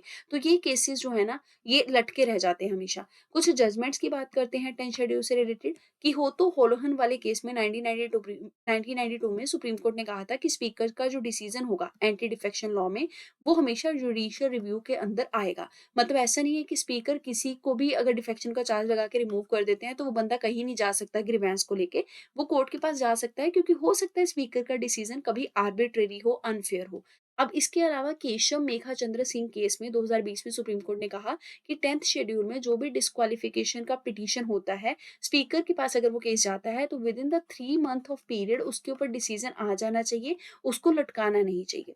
अब बात करेंगे प्रोपोर्शनल रिप्रेजेंटेशन की। रिसेंटली इंडिया के कुछ एक्सपर्ट्स ने कहा कि लोकसभा और स्टेट लेजिस्लेटिव असेंबली के इलेक्शंस के लिए हमें प्रोपोर्शनल रिप्रेजेंटेशन का मेथड यूज करना चाहिए, ना कि फर्स्ट पास्ट द पोस्ट का सिस्टम। देखिए, ये दोनों सिस्टम ना आपके इलेक्शन के प्रोसेस के सिस्टम है, जैसे इलेक्शन कंडक्ट किया जाता है। अब दोनों में डिफरेंस समझते हैं। सबसे पहले first past the post system या इसको सिंपल मेजॉरिटी सिस्टम कहते हैं, इसको देखते हैं। यही हमारे यहाँ पे यूज़ किया जाता है जब भी लोकसभा और स्टेट लेजिस्लेटिव असेंबली के इलेक्शन होते हैं। इसमें क्या होता है, जैसे मैंने आपको बोला कि एक राज्य है, उसके अंदर डिस्ट्रिक्ट है, हर एक डिस्ट्रिक्ट को छोटी-छोटी टेरिटरी में या ज्योग्राफिकल यूनिट में बाँट दिया जाता है, उनको हम लोग कॉन्स्टिट्यूएंसी कहते हैं। कई बार हो सकता है कि कॉन्स्टिट्यूएंसी एक डिस्ट्रिक्ट में एक ही बने, तो हम कह देंगे कि वो डिस्ट्रिक्ट की कॉन्स्टिट्यूएंसी है। तो कंट्री को छोटे-छोटे ज्योग्राफिकल यूनिट में बाँट के कॉन्स्टिट्यूएंसी बनाई जाती है। हर एक कॉन्स्टिट्यूएंसी से आपका एक बंदा या रिप्रेजेंटेटिव जो है वो चुना जाता है और फिर इसको सिंगल मेंबर कॉन्स्टिट्यूएंसी कहा जाता है। फिर यहाँ पे कैंडिडेट के लिए जो वोटर्स हैं वो हर एक कॉन्स्टिट्यूएंसी में वोट करते हैं और जिस भी पार्टी को मेजर वोट मिलती है, यानी कि आप समझिए सबसे ज्यादा वोट मिलती है, वो चुनी हुई मानी जाती है। ऐसा नहीं है कि विनिंग कैंडिडेट के पास 51% वोट होंगे तभी वो चुने माने जाएंगे। अगर उनके पास बाकी कैंडिडेट के कंपैरेटिवली ज्यादा वोट हैं तो वो चुने माने जाएंगे। फॉर एग्जाम्पल किसी कॉन्स्टिट्यूएंसी से 4 मेंबर खड़े हुए और 4 मेंबर को जब वोट मिला तो उसमें से 1 मेंबर को 35 मिला, बाकी को 15-15 मिला, तो 35 परसेंटेज वाले को विनिंग माना जाएगा। इवन अगर उसके पास 51% वोट नहीं भी है तो भी सबसे ज़्यादा वोट उन्हीं के पास है। एग्जाम्पल क्या है, यूएसए, यूके, कनाडा, इंडिया में हम लोग ये सिस्टम यूज़ करते हैं इलेक्शन को लेके। बेनिफिट क्या है? समझने के लिए बहुत आसान है, कॉमन वोटर को भी समझ में आता है। गवर्नमेंट हमेशा स्टेबल रहती है क्योंकि एक ही पार्टी के चुने हुए बंदे जो हैं वो आगे चल के पार्लियामेंट में बैठेंगे, है ना? मेजॉरिटी वाले। तो हमेशा स्टेबिलिटी मेंटेन रहती है। फिर जो वोटर्स हैं वो डिफरेंट सोशल ग्रुप से होते हैं, एक साथ आते हैं, अपनी लोकेलिटी से एक बंदा चुनते हैं बिना जात-पात के, बिना भेदभाव के। कंसर्न क्या है? कई बार क्या होता है कि मतलब क्योंकि मैंने आपको बताया कि 35% वाले को चुन लिया गया, 15% वाला, 25% वाला रह रह गया वहाँ से, उसको कोई रिप्रेजेंटेशन मिला ही नहीं। तो इसमें क्या होता है कि कई बार अंडर रिप्रेजेंटेशन हो जाता है डिफरेंट पॉलिटिकल पार्टीज़ का, मतलब वोटिंग के शेयर के हिसाब से पार्लियामेंट में या असेंबली में सीट जो है वो नहीं दी जाती है। तो माइनॉरिटीज़ जो हैं स्मॉल ग्रुप वाले, उनको रिप्रेजेंटेशन कई बार नहीं मिल पाता।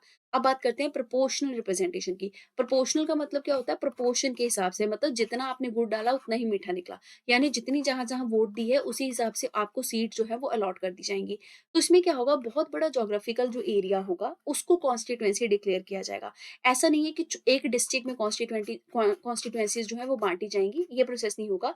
हो सकता है पूरा का पूरा देश ही एक सिंगल कॉन्स्टिट्यूएंसी डिक्लेयर कर दिया जाए। फिर इस एक बड़ी कॉन्स्टिट्यूएंसी से एक मेंबर नहीं चुना जाएगा, एक से ज़्यादा रिप्रेजेंटेटिव चुने जाएँगे और जो वोटर होंगे वो पार्टी के लिए वोट करेंगे। अब यहाँ क्या था, first pass the post system में वोटर कैंडिडेट के लिए वोट करते थे, फिर वो कैंडिडेट जो अगर मेजॉरिटी पा लेता था तो उसको चुना जाता था।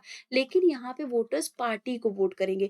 फॉर एग्ज़ाम्पल 4 पार्टी यहाँ पे खड़ी हुई हैं तो सबको वोट जो है वो वोटर्स कर देंगे। फिर चारों पार्टी को कुछ परसेंटेज वोट मिलेगा, किसी को 35% मिला, किसी को 25% वोट मिल गया, किसी को 15%। तो जितना-जितना परसेंटेज इनको वोट मिला है, उतने परसेंटेज या उतने प्रोपोर्शन के हिसाब से इन पार्टीज़ को पार्लियामेंट में और स्टेट लेजिस्लेटिव असेंबली में सीट अलॉट कर दी जाएगी। तो हर एक पार्टी को जो सीट मिलेगा लेजिस्लेशन में, वो उनके परसेंटेज ऑफ वोट के प्रोपोर्शन के हिसाब से मिल जाएगा।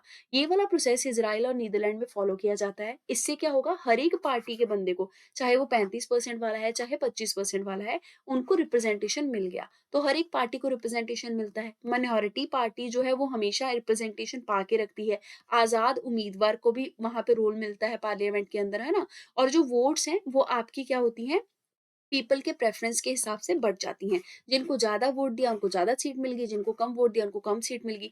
लेकिन यहाँ क्या था, जिसको ज़्यादा वोट मिली है केवल उसी को सीट मिलती थी, बाकी सारी की सीट रद्द हो जाती थी या बाकी सारी वोट वेस्ट हो जाती थी। इसके अलावा इसका एक कंसर्न या इश्यू ये है, क्योंकि आपने बहुत सारी पार्टी को प्रोपोर्शन के हिसाब से सीट दे दिया, तो जो पार्लियामेंट और स्टेट लेजिस्लेटिव असेंबली है वहाँ पे अलग-अलग ग्रुप के लोग आ जाएँगे, तो वो एक साथ एक मत में या एक थिंकिंग में सोच नहीं पाएँगे, तो स्टेबल गवर्नमेंट कभी नहीं बनेगी। ये हमेशा फ्रेगमेंटेड लेजिस्लेचर रहेगा जिसमें छोटी-छोटी पार्टीज़ रहेंगी, जिसकी वजह से कोalition गवर्नमेंट ज़्यादा बनेगी, क्योंकि स्टेबिलिटी बनेगी नहीं। तो आपस में जुड़ के ही इनको मेजॉरिटी लाके जो कोalition है वो बनाना पड़ेगा, क्योंकि सिंगल पार्टी के पास कभी मेजॉरिटी नहीं रह पाएगी। ये एक इसका इसका जो है वो इश्यू है। प्रोपोर्शनल रिप्रेजेंटेशन सिस्टम के डिफरेंट टाइप्स हैं, जैसे कि सिंगल ट्रांसफरेबल वोट सिस्टम। ये वाला जो प्रोसेस है इसमें क्या होता है, जो वोटर्स होते हैं वो कैंडिडेट को ना रैंकिंग देते हैं प्रेफ़रेंस के हिसाब से। जैसे 4 कैंडिडेट खड़े हुए ना, तो वो रैंकिंग देंगे कि जैसे आर नाम के कैंडिडेट को फर्स्ट रैंक दे दिया, ए वाले को सेकंड रैंक दे दिया, फिर रैंकिंग देते हैं और फिर किसी को 3 रैंक दे दिया। उसके बाद क्या होगा, जिसको सबसे कम रैंकिंग मिली है, जो चौथे नंबर पे है, उसको जितनी वोट मिली है ना, उसको हटा के ना लाइन में से उसकी वोट को बाकी 3 में बाँटा जाएगा। फिर लास्ट वाले को फिर से उसकी वोट हटा के बाकी 2 में बाँटा जाएगा। ऐसे करके लास्ट में जो एक बंदा बनेगा वो चुन लिया जाएगा। इसीलिए कहते हैं कि इसमें वोट ट्रांसफर किया जा रहा है ना? तो ये सिस्टम जो है ये आपका राज्यसभा के इलेक्शन में और स्टेट लेजिस्लेटिव काउंसिल के मेंबर को चुनने में यूज़ होता है। साथ में प्रेज़िडेंट और वाइस प्रेज़िडेंट के इलेक्शन में भी यही single transferable vote system use किया जाता है।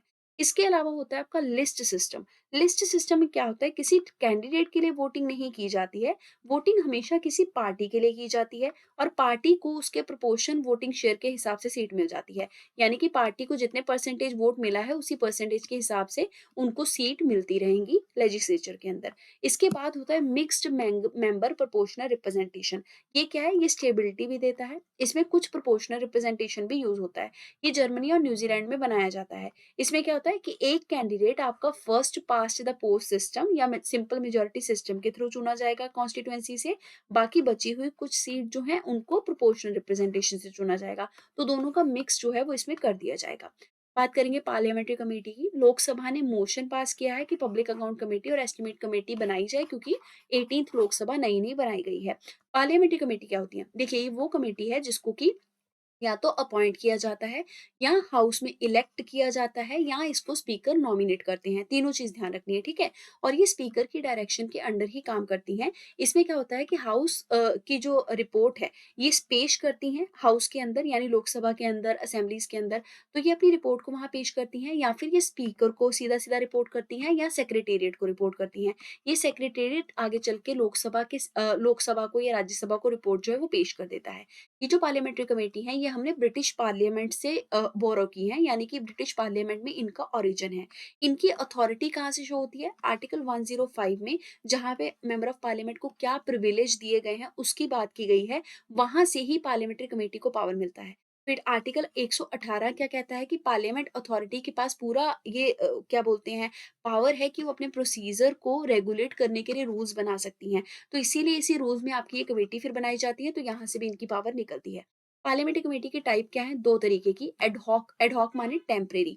ये स्पेसिफिक पर्पस के लिए बनाई गई कमेटी होती है, जैसे ही काम खत्म हो जाता है उनका, तो उस वैसे ही कमेटी खत्म कर दी जाती है। For example railway convention committee, joint committee on food management. इसके अलावा स्टैंडिंग कमेटी जो है ना, ये परमानेंट होती हैं और रेगुलर होती हैं, इनको समय बर समय बना दिया जाता है। जैसे-जैसे लोकसभा बनती जाती है या साल बाय साल इसमें मेंबर चेंज कर दिए जाते हैं। Financial committee, department related standing committee, फिर कुछ और कमेटी जैसे कमेटी ऑन सबॉर्डिनेट लेजिस्लेशन, ये सब स्टैंडिंग कमेटी के एग्जांपल हैं। कमेटी ऑन सबॉर्डिनेट लेजिस्लेशन में प्रीवियस ईयर क्वेश्चन जो है वो पूछे गए हैं, या आप कमेटी अच्छे से अपने स्टार्टिंग में पढ़िएगा।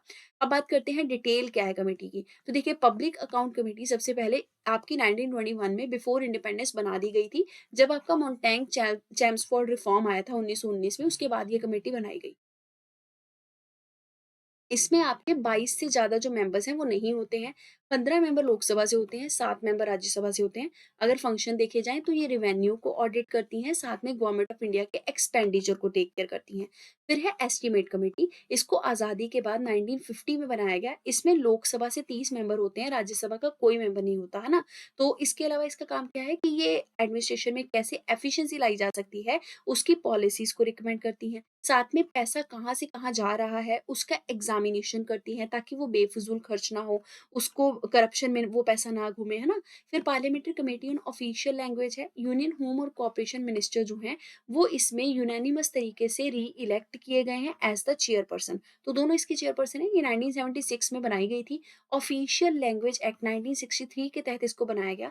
इसका मेन पर्पज़ क्या था कि हिंदी को ऑफ़िशियल पर्पज़ के लिए ज़्यादा यूज़ करवाना ज़रूरी है, और ये टारगेट रखा गया था कि जैसे हमारा कॉन्स्टिट्यूशन बना था, तो विद इन द 10 ईयर उसके बनने के बाद आपका ये कमेटी जो है ये बनाया जाएगा, ताकि हिंदी लैंग्वेज का प्रमोशन कितना हुआ है उसको देखा जा सके। इसमें 30 मेंबर होते हैं, 20 लोकसभा से, 10 आपके राज्यसभा से। इनको कैसे चुना जाता है? Proportional representation through single transferable vote mechanism के थ्रू। ये देखते हैं कि हिंदी को ऑफिशियल पर्पस के लिए हमने कितना यूज़ किया, कितना उसमें प्रोग्रेस हुआ है, और अपनी रिकमेंडेशन को फिर प्रेज़िडेंट को जमा कर देते हैं। देखिए, हिंदी को हमें प्रोग्रेसिव मैनर में हर एक जगह पे यूज़ करना है ऑफ़िशियल लेवल पे। इसके लिए आर्टिकल 351 में डायरेक्टली कॉन्स्टिट्यूशन में मेंशन भी की गई हैं चीज़ें। ये चीज़ भी आपको ध्यान रखनी है। अब बात करेंगे committee of the privilege of Rajya Sabha. देखिए प्रिविलेज कमेटी राज्यसभा की जो है ये ये इसलिए न्यूज़ में थी क्योंकि यहाँ पे 12 ऑपोजिशन मेंबर ऑफ पार्लियामेंट को गिल्टी पाया गया क्योंकि उन्होंने मिसकंडक्ट किया था। ये कमेटी है प्रिविलेज की। प्रिविलेज माने किसी खास तरीके का आपके पास पावर होना। तो इसमें क्या किया जाता है कि जो भी parliamentary privilege member of parliament को दिए गए हैं, उनको इन्वेस्टिगेट किया जाता है और देखा जाता है कि वो प्रिविलेज वायलेट नहीं होने चाहिए। पार्लियामेंट प्रिविलेज स्पेशल राइट और इम्यूनिटीज होती हैं जो कि मेंबर्स को दी जाती हैं हाउस ऑफ पार्लियामेंट में, ताकि वो अच्छे से फंक्शन आज़ाद तरीके से परफॉर्म कर सके। इसमें 10 मेंबर होते हैं, राज्यसभा के चेयरमैन ही उनको नॉमिनेट करते हैं। लोकसभा के केस में प्रिविलेज कमेटी जो है उसमें 15 मेंबर होते हैं, इनको स्पीकर नॉमिनेट करते हैं। जो चेयरमैन है कमेटी के, वो राज्यसभा के चेयरमैन के द्वारा ही अपॉइंट किए जाते हैं, उन्हीं के मेंबर्स में से। अब बात करेंगे कैबिनेट कमेटीज की। यूनियन गवर्नमेंट अपनी 8 कैबिनेट कमेटी हाल-फिलहाल में अब बना चुकी है। देखिए यूनियन गवर्नमेंट जो होती है उसमें प्राइम मिनिस्टर होते हैं, फिर उनकी काउंसिल ऑफ मिनिस्टर होती है। काउंसिल ऑफ मिनिस्टर में ही कुछ मेंबर जो हैं वो कैबिनेट मिनिस्टर बना दिए जाते हैं। अब कैबिनेट मिनिस्टर्स की मदद के लिए ही कैबिनेट कमेटीज़ जो है वो बनाई जाती हैं। ये एक्स्ट्रा कॉन्स्टिट्यूशनल है, मतलब कॉन्स्टिट्यूशन में इनका कोई ज़िक्र नहीं है। अपने काम को थोड़ा आसान करने के लिए काउंसिल ऑफ मिनिस्टर्स आगे ये जो कमेटीज़ हैं ये बनाते हैं। इनको कॉन्स्टिट्यूशन में मेंशन नहीं किया गया। लेकिन गवर्नमेंट ऑफ इंडिया के रूल्स 1961 में ज़रूर इनका ज़िक्र किया गया है। ये कैबिनेट जो कमेटी बनाई जाती है, ये दरअसल स्पेसिफिक एरिया में कैबिनेट मिनिस्टर्स को हेल्प करती हैं डिसीजन लेने को लेकर। Political affair committee, economic affair committee, appointment committee, इसके हेड प्राइम मिनिस्टर होते हैं। पार्लियामेंट्री अफेयर कमेटी के हेड होम मिनिस्टर होते हैं। देखिए ये जो कमेटी है, इनमें कैबिनेट मिनिस्टर तो मेंबर होते ही हैं, पर ऐसा ज़रूरी नहीं है कि जो नॉन कैबिनेट मिनिस्टर हैं, वो इसके मेंबर ना हों। कभी-कभी नॉन कैबिनेट मिनिस्टर भी इन कमिटीज़ के मेंबर होते हैं। अब बात करेंगे सेक्रेटेरिएट ऑफ द पार्लियामेंट के बारे में। पार्लियामेंट ने 75 साल कंप्लीट किए हैं, तो पार्लियामेंट्री सेक्रेटेरिएट जो है, उसको कहा जाता है कि दोनों हाउस में इन्होंने हमेशा सेक्रेटेरिएट ने as a custodian of the procedure के तौर पे काम किया है। यानी कि पार्लियामेंट को हमेशा अपहोल्ड करके रखा है with respect to the rules. Constitutional provision कौन-कौन से इससे रिलेटेड? आर्टिकल 98 में बोला गया है कि हर एक हाउस ऑफ पार्लियामेंट का एक सेपरेट सेक्रेटेरियल स्टाफ होगा। पार्लियामेंट अगर चाहे तो कानून के थ्रू जो भी रिक्रूटमेंट होगा पर्सन्स का, स्टाफ का, उसको रेगुलेट कर सकता है। साथ में अभी तक ऐसा कोई लॉ पास नहीं किया गया, लेकिन पार्लियामेंट के पास ये पावर है। फिर ये भी बोला गया है कि जो भी कॉमन पोस्ट होंगी दोनों हाउस ऑफ पार्लियामेंट की, उसके लिए भी पार्लियामेंट के पास कानून बनाने का प्रावधान है। आर्टिकल 187 साफ-साफ बोलता है कि ऐसा ही सेक्रेटेरिएट स्टेट लेजिस्लेचर के लिए भी बनाया जाएगा। फिर काउंसिल ऑफ स्टेट सेक्रेटेरिएट या पार्लियामेंट्री सेक्रेटेरिएट जो है आपका, काउंसिल ऑफ स्टेट्स और पार्लियामेंट सेक्रेटेरिएट लोकसभा के लिए, ये दोनों आपके जो है वो सेटअप किए गए जब दोनों हाउस आपके 1952 में बने थे। बाद में इनका नाम बदल दिया गया। काउंसिल ऑफ स्टेट वाले का नाम राज्यसभा सेक्रेटेरिएट रख दिया गया, पार्लियामेंट सेक्रेटेरिएट का नाम लोकसभा सेक्रेटेरिएट रख दिया गया। ये जो दोनों आपके सेक्रेटेरिएट हैं, इनको 10 सर्विसेज दी गई हैं बाँट के, जैसे कि लेजिस्लेटिव, एग्जीक्यूटिव, एडमिनिस्ट्रेटिव, इन सब फंक्शनिंग में सर्विसेज में काम करते हैं। स्पीकर और चेयरमैन जो हैं, ये इनकी नई पोस्ट को अपने-अपने सेक्रेटेरिएट में क्रिएट कर सकते हैं। फिर जो आपकी क्लास 1 और क्लास 2 की पोस्ट होती हैं, उनके लिए यूनियन मिनिस्ट्री ऑफ फाइनेंस का जो रिकमेंडेशन है, कंसल्टेशन, वो मैंडेटरी है। सेक्रेटरी जनरल जो होते हैं दोनों हाउस के, उनका जो रैंक होता है वो कैबिनेट सेक्रेटरी के ही बराबर होता है। लेकिन जब हम टेबल ऑफ प्रेसिडेंस देखते हैं, उसमें कैबिनेट सेक्रेटरी की पोजीशन 11वीं है, जबकि जो सेक्रेटरी लोकसभा और राज्यसभा के हैं, उनको 23rd रैंक दिया गया है। अब बात करते हैं फंक्शन क्या है सेक्रेटेरिएट के। देखिए ये लोग पार्लियामेंट हाउस जो होती है, उसको सेक्रेटेरियल असिस्टेंस प्रोवाइड करते हैं ताकि वो अच्छे से काम कर सकें। पार्लियामेंट्री कमेटी को सर्विस प्रोवाइड करते हैं, रिसर्च मटेरियल को सॉर्ट आउट करना, ये सब चीज़ें करते हैं, सैलरी का पेमेंट करना। सेक्रेटरी जनरल जो है वो प्रिसाइडिंग ऑफिसर्स को हेल्प करते हैं, एडवाइस करते हैं।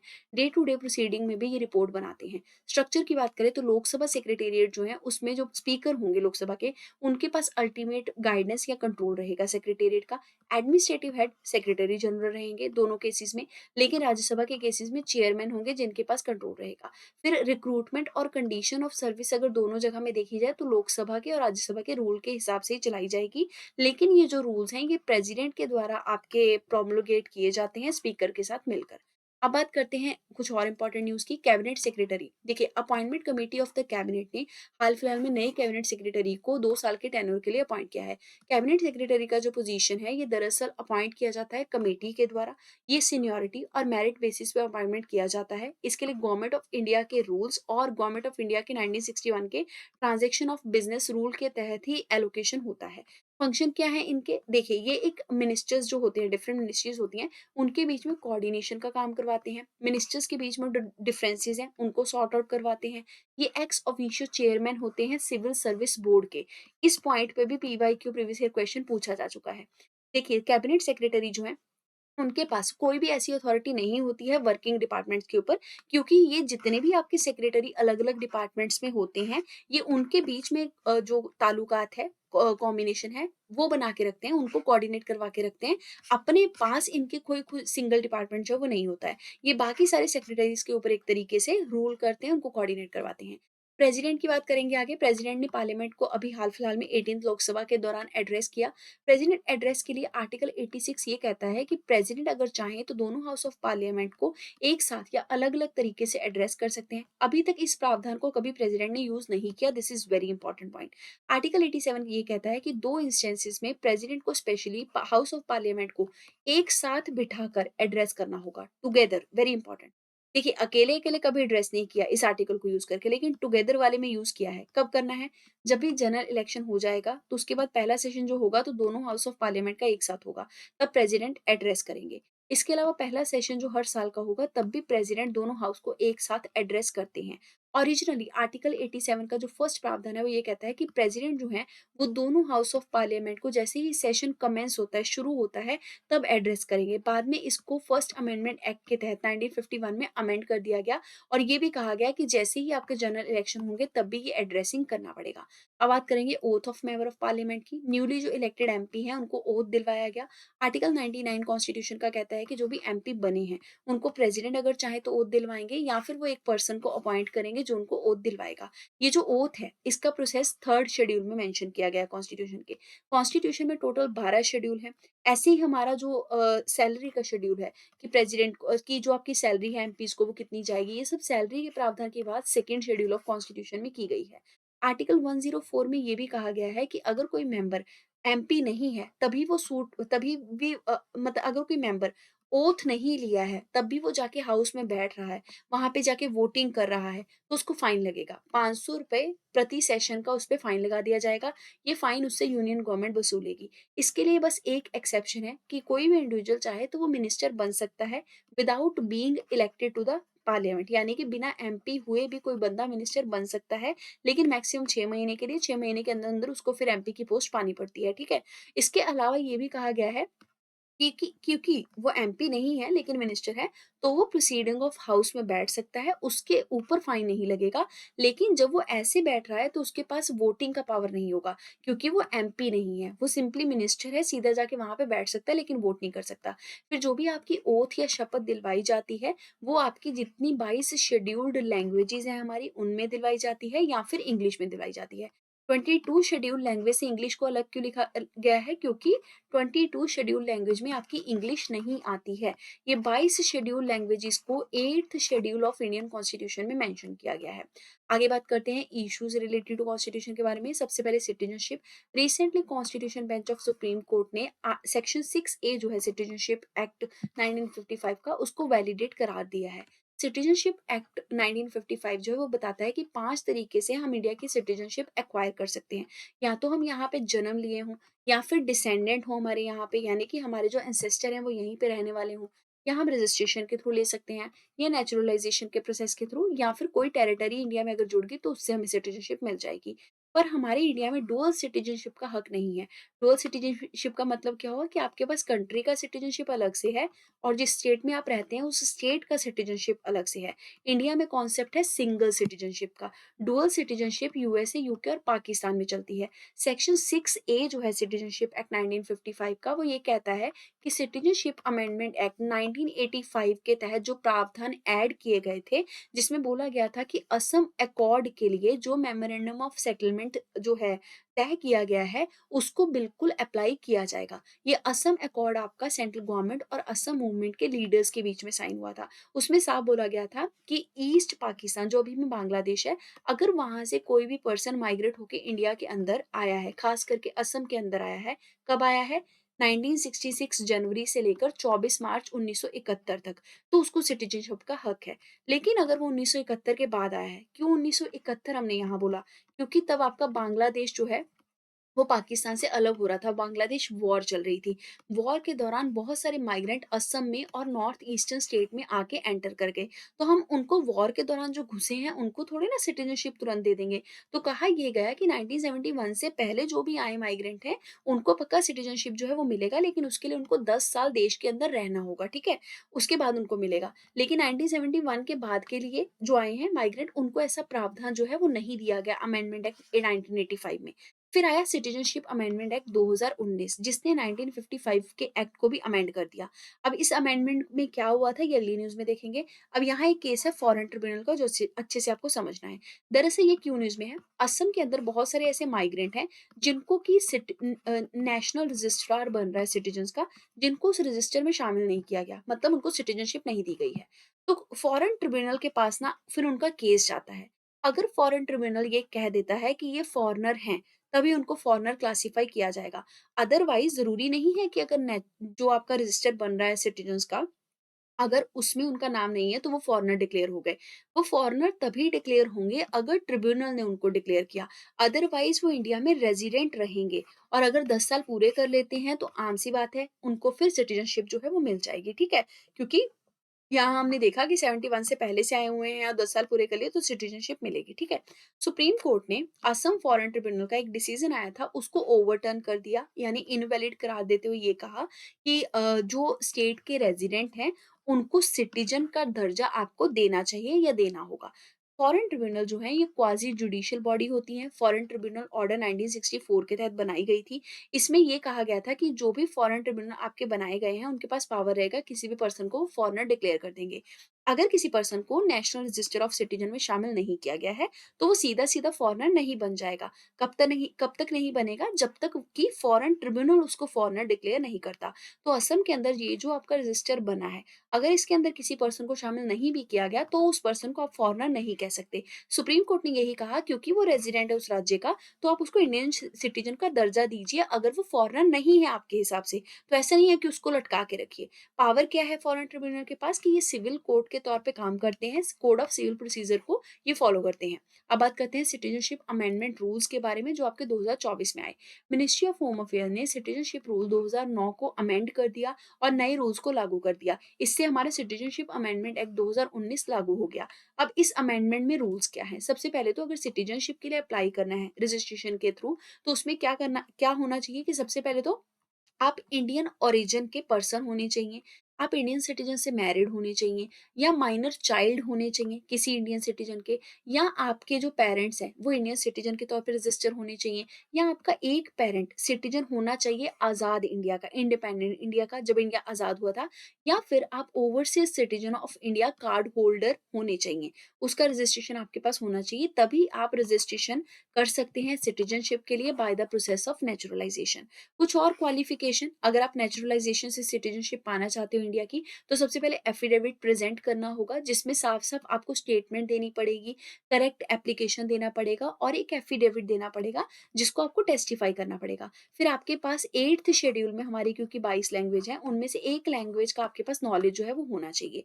प्रूफ ऑफ नेशनैलिटी के लिए कहा गया है कि जो एप्लीकेंट है, उनके पास 20 डिफरेंट डॉक्यूमेंट जो हैं वो होने चाहिए, कि जब वो इंडिया में दाखिल हुए थे, वो उनके पास प्रूफ होना चाहिए। जैसे वीज़ा हो गया, सेंसस स्लिप हो गया, आधार कार्ड हो गया, ये 20 डॉक्यूमेंट से में से आपको कोई भी प्रूफ जो है वो जमा करना पड़ेगा। क्योंकि हम ये नेचुरलाइज़ेशन का सिटीज़नशिप प्रोसेस क्यों डिस्कस कर रहे हैं? क्योंकि जो माइग्रेंट आए हैं असम के अंदर या बाकी नॉर्थ ईस्टर्न स्टेट्स में, उनको हक दिया जा सके कि हाँ जी, वो सिटीज़नशिप पा सकते हैं।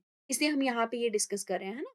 तो कैसे ये पा सकते हैं प्रोसेस के थ्रू। इसके अलावा बात की गई है कि अगर मतलब मान के चलिए, आपने सिटीज़नशिप जो है इंडियन सिटीज़नशिप वो हासिल कर ली। अगर वो अप्रूव हो गई, उससे पहले आप जिस भी देश के सिटीज़नशिप थे, वो ऑटोमैटिकली रिनाउंस हो जाएगी, खत्म हो जाएगी। क्योंकि आपने इंडियन सिटीज़नशिप को एक्वायर कर लिया, आपने अप्रूवल ले लिया उसका। उसके अलावा बोला गया है कि कौन-सी ऐसी अथॉरिटी है जहाँ पे एप्लीकेशन दी जा सकती है। Section 6 B of citizenship act ये कहता है कि जो एप्लीकेशन है, वो इलेक्ट्रॉनिक फॉर्म में डिस्ट्रिक्ट लेवल कमेटी को जमा करनी होगी, through the empowered committee. Citizenship amendment act 2019 क्या कहता है?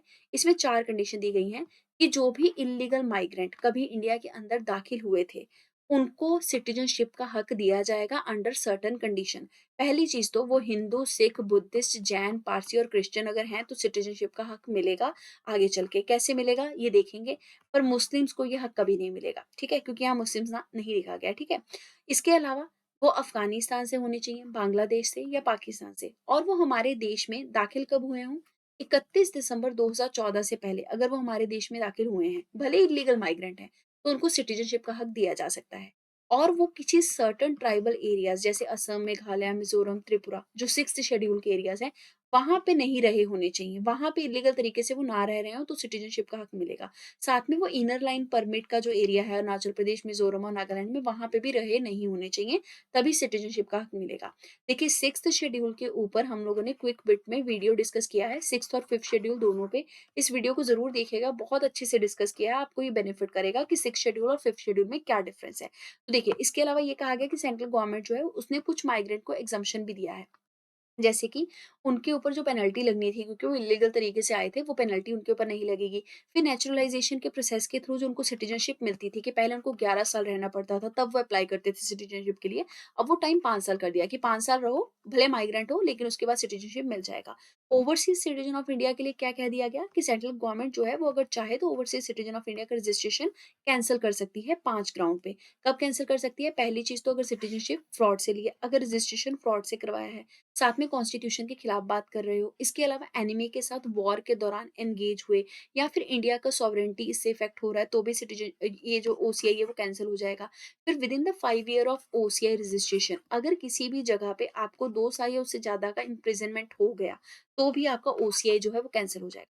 तो बस ये पूरा प्रोसेस आपको ध्यान रखना है जो हमने डिस्कस किया कि सिटीजनशिप के जो अमेंडमेंट रूल आए हैं 2024 के, और जो एक्ट आया है 2019 का, वो दरअसल इल्लीगल माइग्रेंट्स को कैसे इंडिया के अंदर सिटीजनशिप मिल सकती है, किस कंडीशन में, उसकी डिटेलिंग के बारे में बात करता है।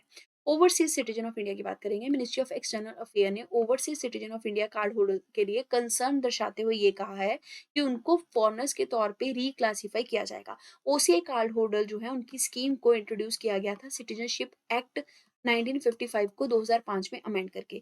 फॉरेन मिलिट्री पर्सोनल जो होते हैं, जो सर्विस के अंदर हैं, रिटायर्ड हैं, पर इंडिया के हैं, फॉरेन में काम कर रहे हैं, उनको कभी भी ओसीआई नहीं दिया जाता। जो पर्सन होते हैं इंडियन ओरिजिन के और जो ओसीआई कार्ड होल्डर होते हैं, पहले ये अलग होते थे, लेकिन 2015 में इनकी कैटेगरी को मर्ज करके ओवरसीज सिटीजन ऑफ इंडिया की कैटेगरी बना दिया गया। अब ओवरसीज सिटीजन ऑफ इंडिया का कार्ड होल्डर बनने की एलिजिबिलिटी क्या है? देखिए, कोई भी फॉरेन नेशनल जो है, पाकिस्तान या बांग्लादेश से अगर नहीं है, तो उसको ओसीआई का कार्ड मिल सकता है। Overseas citizen of India term को तोड़ दीजिए, ओवरसीज का मतलब फॉरेन, वो बंदा फॉरेन का सिटीजन है। ओवरसीज सिटीजन मतलब सात समुद्र से पार रहने वाला सिटीजन है, लेकिन उसका ओरिजिन इंडिया के साथ जुड़ा हुआ है, तो हम उसको ओसीआई का कार्ड देते हैं। अब किसको मिलेगा ये ओसीआई का कार्ड? पहली चीज तो वो सिटीजन ऑफ इंडिया कभी किसी टाइम पे रहा हो। कब रहा हो? जब हम संविधान बनाए थे, यानी 26 जनवरी 1950 जब संविधान लागू हुआ था, तब वो सिटीजन था इंडिया का। इसके अलावा वो 26 जनवरी 1950 को भी सिटीजन बनने के लायक था। फिर वो किसी ऐसी टेरिटरी से बिलोंग करता है जो इंडिया का कभी पार्ट थी आफ्टर 15 अगस्त 1947। फिर उसके जो मतलब दादा परदादा हैं वो इंडिया के कभी सिटीजन रहे हों, या फिर वो ऐसे पर्सन का माइनर चाइल्ड हो कि जो पहले से इस धरती से बिलोंग करते थे, या उसके जो पेरेंट्स हैं वो सिटीजन रहे हों इंडिया के, या एक पेरेंट उसका सिटीजन है अभी भी। इसके अलावा जो मतलब ओसीआई कार्ड होल्डर है, उसका जो स्पाउस है यानी उसका पति पत्नी जो है वो इंडिया के अंदर रह रहा हो, वो इंडिया का सिटीजन हो, तो भी उसको ओसीआई कार्ड मिल जाएगा। ये कंडीशंस हैं। बेनिफिट क्या है ओसीआई कार्ड होने के? सबसे पहले तो आपको multipurpose life long visa India में विज़िट का मिल जाता है।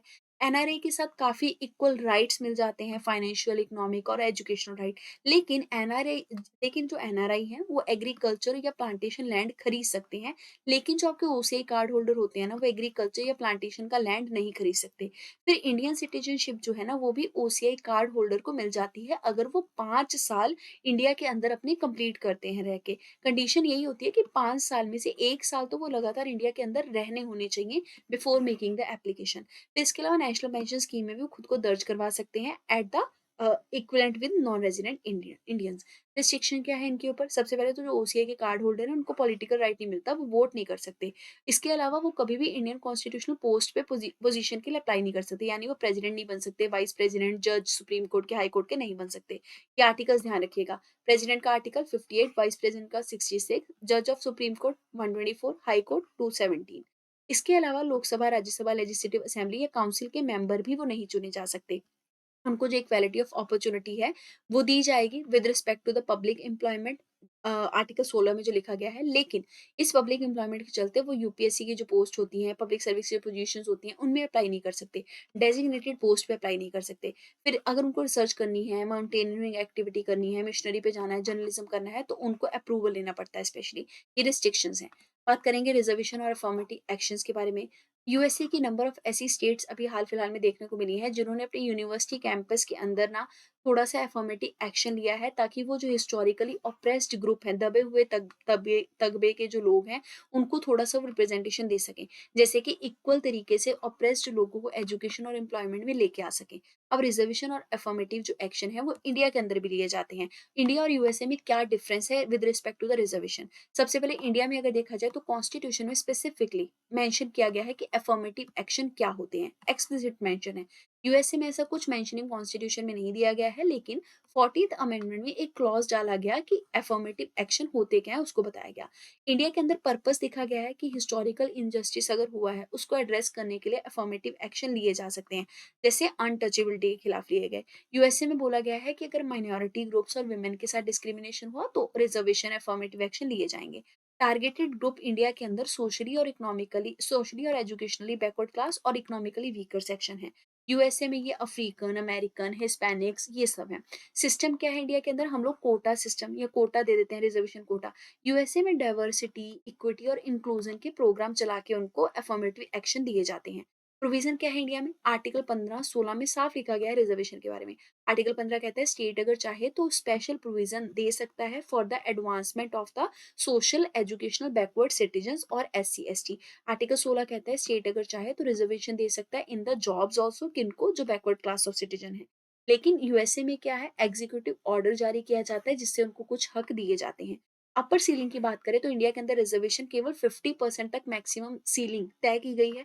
ये सुप्रीम कोर्ट ने इंदिरा सानी जजमेंट बोला था कि मैक्सिमम 50% ही किसी भी जगह पे चीज में रिजर्वेशन मिल सकता है।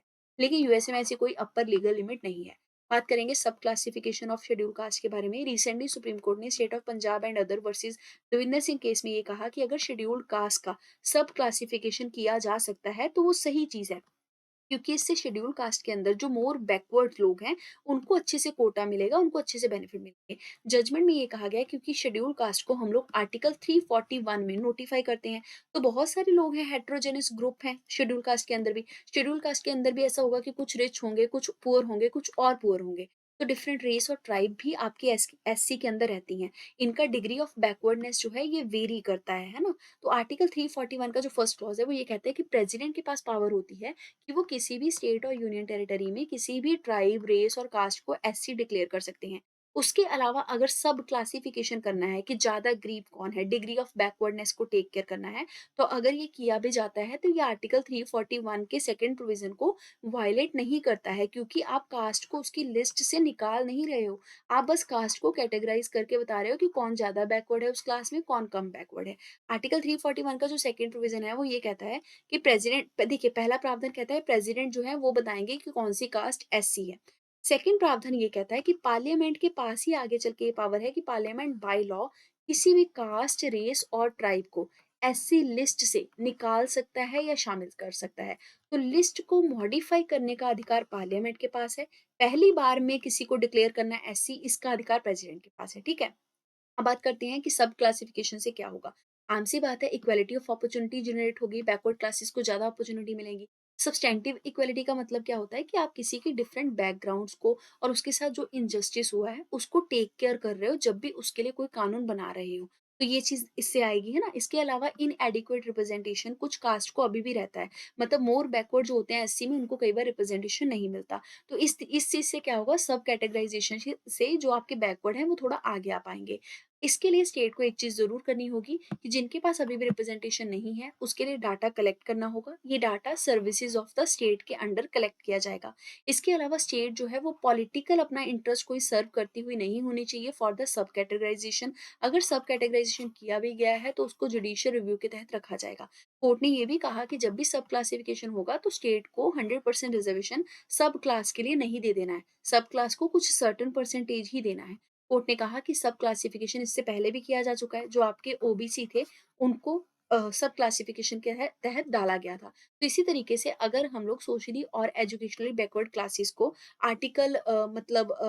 Social and educational backward classes को ध्यान में रखते हुए अगर हम एससीज़ को भी सब क्लासिफाई करते हैं, जैसा कि ओबीसी को किया गया था 2018 में आर्टिकल 342 ए को इंसर्ट करके, तो ऐसे ही अगर हम चाहें तो एससी को भी सब क्लासिफाई करेंगे, तो ये कोई डिस्क्रिमिनेटरी प्रैक्टिस जो है वो नहीं मानी जाएगी। इसके लिए ना कुछ जजमेंट्स हैं, जैसे इंदिरा सानी versus union of India case 1992 में सुप्रीम कोर्ट ने कहा था कि गवर्नमेंट को ओबीसी जो होते हैं, अदर बैकवर्ड क्लासेस, उसमें जो क्रीमी लेयर होती है ना, उसको उसको एक्सक्लूड कर देना चाहिए। मतलब क्रीमी लेयर ओबीसी डिक्लेयर नहीं की जाएगी, क्योंकि क्रीमी लेयर वो होगी जिसके पास ऑलरेडी पैसा है, सब कुछ है। उसको आप फिर ओबीसी के तहत रिजर्वेशन नहीं दोगे। फिर ईवी शनैया केस आया 2004 में, जिसमें ये कहा गया कि जो आपके एससी हैं, यानी कि शेड्यूल कास्ट वाले हैं, अगर आप उनका सब क्लासिफिकेशन करते हो, तो उसको ये नहीं कहा जाएगा कि सब क्लासिफिकेशन के चलते आपने आर्टिकल 341 जो है, उसको वायलेट कर दिया। देखिए, पहले ये जजमेंट आया था कि अगर आपने सब क्लासिफिकेशन किया, तो आप प्रेज़िडेंट की लिस्ट के साथ छेड़छाड़ कर रहे हो, क्योंकि ये लिस्ट के साथ छेड़छाड़ केवल पार्लियामेंट कर सकता है, हमने देखा, है ना? लेकिन ये पावर आप स्टेट को दे रहे हो, तो ये तो गलत हो गया। तो इस केस में, आंध्र प्रदेश के केस में सुप्रीम कोर्ट ने कहा कि सब क्लासिफिकेशन नहीं होना चाहिए, क्योंकि आप लिस्ट के साथ छेड़छाड़ कर रहे हो, लेकिन ये पावर केवल पार्लियामेंट के पास है। लेकिन अभी हाल-फिलहाल 2018 में जरनैल सिंह केस में सुप्रीम कोर्ट ने साफ ये कहा कि अगर आप 341 को और 342 को मॉडिफाई करके क्रीमी लेयर का कॉन्सेप्ट और सब कैटेगराइजेशन का कॉन्सेप्ट लेके आते हो, तो उसको ये नहीं माना जाएगा कि आप प्रेसिडेंट की लिस्ट के साथ छेड़छाड़ कर रहे हो। वो एक अधिकार माना जाएगा, वो एक अच्छा इनिशिएटिव माना जाएगा, क्योंकि आप सब्सटेंटिव इक्वालिटी को जनरेट करने की कोशिश कर रहे हो। बात करेंगे यूनिफॉर्म सिविल कोड के बारे में। Recently chief minister of Uttarakhand ने कहा कि यूनिफॉर्म सिविल कोड को जनवरी 2025 में राज्य में लागू कर दिया जाएगा। देखिए, इस कोड का बैकग्राउंड देखते हैं। आज़ादी से पहले लेक्स लॉ की रिपोर्ट आई थी, जिसमें कहा गया था इंडिया के जो भी कानून है ना, उसको यूनिफॉर्म तरीके से कोडिफाई करने की ज़रूरत है। यूनिफॉर्म माने बराबर तरीके से सबके लिए उसका एक कोड तैयार करना पड़ेगा, और मुस्लिम्स और हिंदू के जो पर्सनल लॉ है ना, उनको कोडिफाई करने की बात नहीं की गई थी। फिर बीएन राव कमेटी आई, उन्होंने हिंदू लॉ को कोडिफाई किया और ये भी कहा कि इसमें विमेन को इक्वल राइट जो है वो देने चाहिए। पोस्ट इंडिपेंडेंस पीरियड में हमारे पास स्पेशल मैरिज एक्ट आया 1954 का, जिसमें सिविल मैरिज कैसे इंडिया की होगी, क्या उसके रजिस्ट्रेशन का प्रावधान रहेगा, उसकी बात की गई। फिर 4 और हिंदू लॉ के तहत आपके लॉ जो इनैक्टमेंट है वो आए, हिंदू मैरिज एक्ट आया, हिंदू सक्सेशन एक्ट आया। ये सारे जो कानून है ना, अलग-अलग कानून, ये दरअसल क्या है, ये कॉडिफिकेशन है आपके हिंदू रिचुअल्स का, हिंदू पर्सनल लॉ का। मतलब उनको जो कानून कभी बातचीत में चलते थे कि शादी का ये प्रावधान है, ये रिवाज, ये संस्था, ये चीज़ फॉलो की जाएगी, उसको कॉडिफाई कर दिया गया, कागज़ों पे उतार दिया गया। ये आज़ादी के बाद हुआ। अब हम बात कर रहे हैं यूनिफॉर्म सिविल कोड की। मतलब अब जैसे हमारे पास हिंदुओं का अलग कॉडिफिकेशन है, मुस्लिम के अलग कॉडिफाइड लॉ हैं, हम अब चाहते हैं कि सबके लिए एक कॉमन कॉडिफिकेशन जो है लॉ का, वो होना चाहिए। कॉमन कॉडिफिकेशन ऑफ लॉ होना चाहिए। अब हम ये चाहते हैं, इसी को बोलते हैं यूनिफॉर्म सिविल कोड। अब बात करते हैं ये है क्या? देखिए, ये एक यूनिटरी सिस्टम है, जितने भी पर्सनल लॉ हैं, उनको सब जगह पे अप्लाई कर दिया जाएगा, इर्रिस्पेक्टिव ऑफ द रिलिजन, यानी कि सब पे वो कानून लागू होंगे। पर्सनल लॉ जितने भी हैं अलग-अलग धर्म में, मैरिज, डिवोर्स के, इनहेरिटेंस के, एडॉप्शन के, वो पर्सनल नहीं रह जाएँगे, वो यूनिफ़ॉर्म हो जाएँगे, सबके ऊपर एक साथ लागू कर दिए जाएँगे। आर्टिकल 44 जो है इंडियन कॉन्स्टिट्यूशन का, पार्ट 4 में वो बात करता है कि स्टेट के पास पावर है कि वो throughout the territory of India uniform civil code लागू कर सकता है। पार्ट 4 इंडियन कॉन्स्टिट्यूशन का directive principle of state policies के बारे में बात करता है, और डीपीएसपी आपके कोर्ट के अंदर इन्फोर्सेबल नहीं होते हैं, ये चीज़ ध्यान रखेंगे। करंटली अगर देखा जाए तो इंडिया के पर्सनल लॉ बहुत कॉम्प्लेक्स हैं, और रिलीजन के हिसाब से लोगों के रिचुअल भी जो है वो डिफर करते हैं, तो इसलिए यूसीसी जो है वो टफ है टू जनरेट, है ना? हर एक रिलीजन जो है उसके स्पेसिफिक लॉ हैं। जैसे हिंदू सक्सेशन एक्ट हिंदूज के लिए है, फिर सिख, जैन भी इसी को फॉलो करते हैं, लेकिन मुस्लिम पर्सनल लॉ अलग है। इंडिया का सक्सेशन एक्ट जो है 1925 का, वो क्रिश्चियन और पारसीज के लिए है। इसके अलावा अगर देखा जाए तो इंडिया में गोवा ऐसा पहला राज्य था जहाँ पे कॉमन सिविल कोड लागू हुआ था 1867 में, क्योंकि तब वहाँ पे पोर्तुगीज़ आए थे और उन्होंने अपना सिविल कोड लागू किया था। अब बात करेंगे places of worship special provision act 1991 के बारे में। रिसेंटली सुप्रीम कोर्ट ने सिविल कोर्ट्स को साफ ये कह दिया कि अगर आपके पास ऐसा कोई केस आता है जिसमें आपको ये लगता है कि प्लेस ऑफ वर्शिप की ओनरशिप को लेकर डिस्प्यूट चल रहा है, तो आप ऐसे केस को सर्व नहीं करोगे अंटिल फर्दर नोटिस, जब तक हम आगे आपको कुछ करने को नहीं कहते। Place of worship special provision act 1991 simply ये कहता है कि रिलीजियस कैरेक्टर किसी भी प्लेस ऑफ वर्शिप का जहाँ पे पूजा होती है, वो वैसा का वैसा रहेगा जैसा कि आज़ादी के टाइम था 15 अगस्त 1947 को। साथ में ये भी कहा गया है कि कोई भी पर्सन जो है वो किसी भी प्लेस ऑफ वर्शिप को आज़ादी के बाद अपने हिसाब से मॉडिफाई करके परिवर्तित नहीं कर सकता। और एक पॉजिटिव ऑब्लिगेशन या जिम्मेदारी है ये स्टेट के ऊपर कि स्टेट प्लेस ऑफ वर्शिप का जो रिलीजियस कैरेक्टर है ना, उसको मेंटेन करके रखे, जैसा वो आज़ादी के टाइम था वैसा ही रखे। साथ में ये भी कहा गया कि जितनी भी अपील और प्रोसीडिंग होती हैं कि किसी पर्टिकुलर प्लेस ऑफ वर्शिप को आप दूसरे धर्म में अगर कन्वर्ट कर रहे हो या बिफोर इंडिपेंडेंस भी अगर उसके ऊपर कोई मतलब केस चल रहा था, अगर उससे डील कर रहे हो, तो जब तक कानून नहीं आता है तो जैसा प्रोसेस चल रहा है वैसा ही चलता रहेगा। पर कुछ एग्ज़म्पशन है, जैसे कि अयोध्या वाला जो केस था उसमें वो लैंड पहले मुस्लिम्स कह रहे थे कि हमसे बिलॉन्ग करता है, फिर बाद में वो हिंदूज़ को ट्रांसफ़र कर दिया गया। तो यहाँ पे तो ट्रांसफ़र हुआ है ना, पर ये एग्ज़म्पशन मतलब ये जो एक्सेप्शन है, ये दिया गया है कुछ कुछ केसेस को, जैसे अयोध्या को दे दिया गया। साथ में ये भी कहा कि ये एक्सेप्शन वहाँ पे भी अप्लाई होगा जहाँ पे मॉन्यूमेंट को एंशिएंट मॉन्यूमेंट एक्ट में डिस्कवर किया गया है। क्योंकि वो मॉन्यूमेंट कितने साल पुराना है वो तो समझना पड़ेगा ना, तभी किसी पर्टिकुलर रिलीजन को प्लेस दिया जाएगा वर्शिप के लिए। इसके अलावा कोई भी ऐसा डिस्प्यूट जो कभी मतलब एक तरीके से फाइनली सेटल हुआ है, उसके ऊपर भी एग्जेम्पशन दिया गया है। कोई भी ऐसा प्लेस जो कि जब मतलब आप ऐसे समझिए कॉन्स्टिट्यूशन लागू होने से पहले ही कन्वर्जन के केसेस में चल रहा था, तो उसके ऊपर भी सुप्रीम कोर्ट जो है वो केस सुन सकता है। उसके ऊपर भी ये एक्ट आपका लागू नहीं होगा। पेनल्टी की बात करें तो सेक्शन 6 इस एक्ट का ये कहता है कि अगर आप किसी भी तरीके से इस एक्ट को वायलेट करने की कोशिश करते हो, किसी एक धार्मिक जगह को दूसरी धार्मिक जगह में कन्वर्ट करने की कोशिश करते हो, तो 3 साल की मैक्सिमम इम्प्रिजनमेंट मिलेगी और फाइन भी लगेगा। बात करेंगे प्रिवेंटिव डिटेंशन की। Jasleela Shaji versus union of India case 2004 में सुप्रीम कोर्ट ने कहा कि डिटेन्ड पर्सन जो होता है, जो प्रिवेंटिव डिटेंशन के तहत जेल में डाला जाता है, उसको इफेक्टिव रिप्रेजेंटेशन का जो हक है वो होता है, मतलब वो कोर्ट के सामने खुद को प्रेजेंट कर सकता है। प्रिवेंटिव डिटेंशन क्या होती है? ये देखिए, इसके ऊपर भी क्विक बिट्स में आपको सेपरेट वीडियो अलग से मिल जाएगा। देखिए, ये एक डिटेंशन होता है किसी भी पर्सन का, यानी आपने उस पर्सन को जेल में डाल दिया, उठा लिया, बिना ट्रायल के, मतलब बिना उसको कोर्ट में पेश किए, बिना उसका कन्विक्शन हुए, यानी उस पे कोई इल्ज़ाम साबित नहीं हुआ। सिर्फ़ आपने इसलिए उठाया क्योंकि आपको लगता है कि पब्लिक ऑर्डर के लिए वो डेंजरस है। पार्लियामेंट और state legislature, remember state legislature also, दोनों के पास पावर है कि वो प्रिवेंटिव डिटेंशन के लिए कानून बना सकते हैं। ये आर्टिकल 22 में प्रिवेंटिव डिटेंशन का ज़िक्र किया गया है। दरअसल कॉन्स्टिट्यूशन किसी भी तरीके से आपको अगर अरेस्ट किया जाता है या डिटेन किया जाता है, उसके लिए आपको प्रोटेक्शन देता है। ये प्रोटेक्शन आर्टिकल 22 के क्लॉज़ 1 और क्लॉज़ 2 में मेंशन किया गया है। लेकिन इसका आर्टिकल 22 का जो क्लॉज़ 3 है, वो ये कहता है कि अगर प्रिवेंटिव डिटेंशन हो जाता है, तो ये जो प्रोटेक्शन था, ये नहीं मिलेगा उन पर्सन्स को। आर्टिकल 22 का क्लॉज़ 1 क्या कहता है कि अगर आपको अरेस्ट किया जा रहा है तो आपको बताया जाएगा क्यों किया जा रहा है। सेकंड क्लॉज़ ये कहता है कि अगर अरेस्ट किया भी गया तो 24 घंटे के अंदर मैजिस्ट्रेट के सामने पेश करना होगा। उसके बाद मैजिस्ट्रेट अगर अप्रूवल नहीं देता है तो आपको डिटेन नहीं किया जा सकता, अपने पास पुलिस नहीं रख सकती आपको। अब उसके बाद आर्टिकल 22 का जो 4th क्लॉज़ है वो ये कहता है, अब देखिए 2 आर्टिकल हमने बात की, ये दोनों बात करें कि आपका अरेस्ट बेफिज़ूल नहीं हो सकता, आपको प्रोटेक्शन है। लेकिन फिर आता है प्रिवेंटिव डिटेंशन का क्लॉज़ 3। वो सिंपली ये कहता है कि अगर आपको डेंजरस कंसीडर कंसीडर करते हुए डिटेन किया गया और आप पे प्रिवेंटिव डिटेंशन का चार्ज लग गया है कि आप खतरा हो पब्लिक के लिए, इसलिए डिटेन किया जा रहा है, तो ये दोनों क्लॉज आप पे अप्लाई नहीं होंगे। मतलब आपको ये भी नहीं बताया जाएगा क्यों अरेस्ट किया गया, आपको पेश करने की भी जरूरत नहीं है 24 घंटे के अंदर।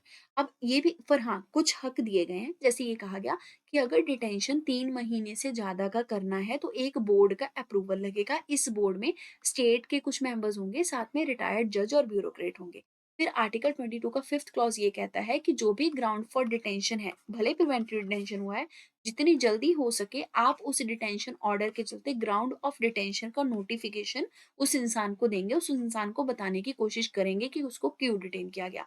और ये भी कहा गया कि अगर आपने डिटेन कर लिया और आर्टिकल 22(5) के चलते आपने डिटेंशन के जो ग्राउंड है उनको साबित नहीं किया, और आपने उस बंदे को इफेक्टिव रिप्रेजेंटेशन भी नहीं दिया। रिप्रेजेंटेशन माने प्रॉपर वकील देना, प्रॉपर इन्फॉर्मेशन देना। अगर आपने वो नहीं किया और उसमें आप डिले कर रहे हैं, तो ये माना जाएगा कि आप उसका राइट इफेक्ट कर रहे हैं, क्योंकि आर्टिकल 22(5) के चलते उसको इफेक्टिव रिप्रेजेंटेशन का हक है, भले वो प्रिवेंटिव डिटेंशन में चल रहा है। इसके अलावा कुछ लॉज हैं जो प्रिवेंटिव डिटेंशन के लिए प्रावधान देते हैं, जैसे कि नेशनल सिक्योरिटी एक्ट हो गया, फिर आपका conservation for foreign exchange act हो गया, ब्लैक मार्केटिंग से रिलेटेड एक्ट हो गया।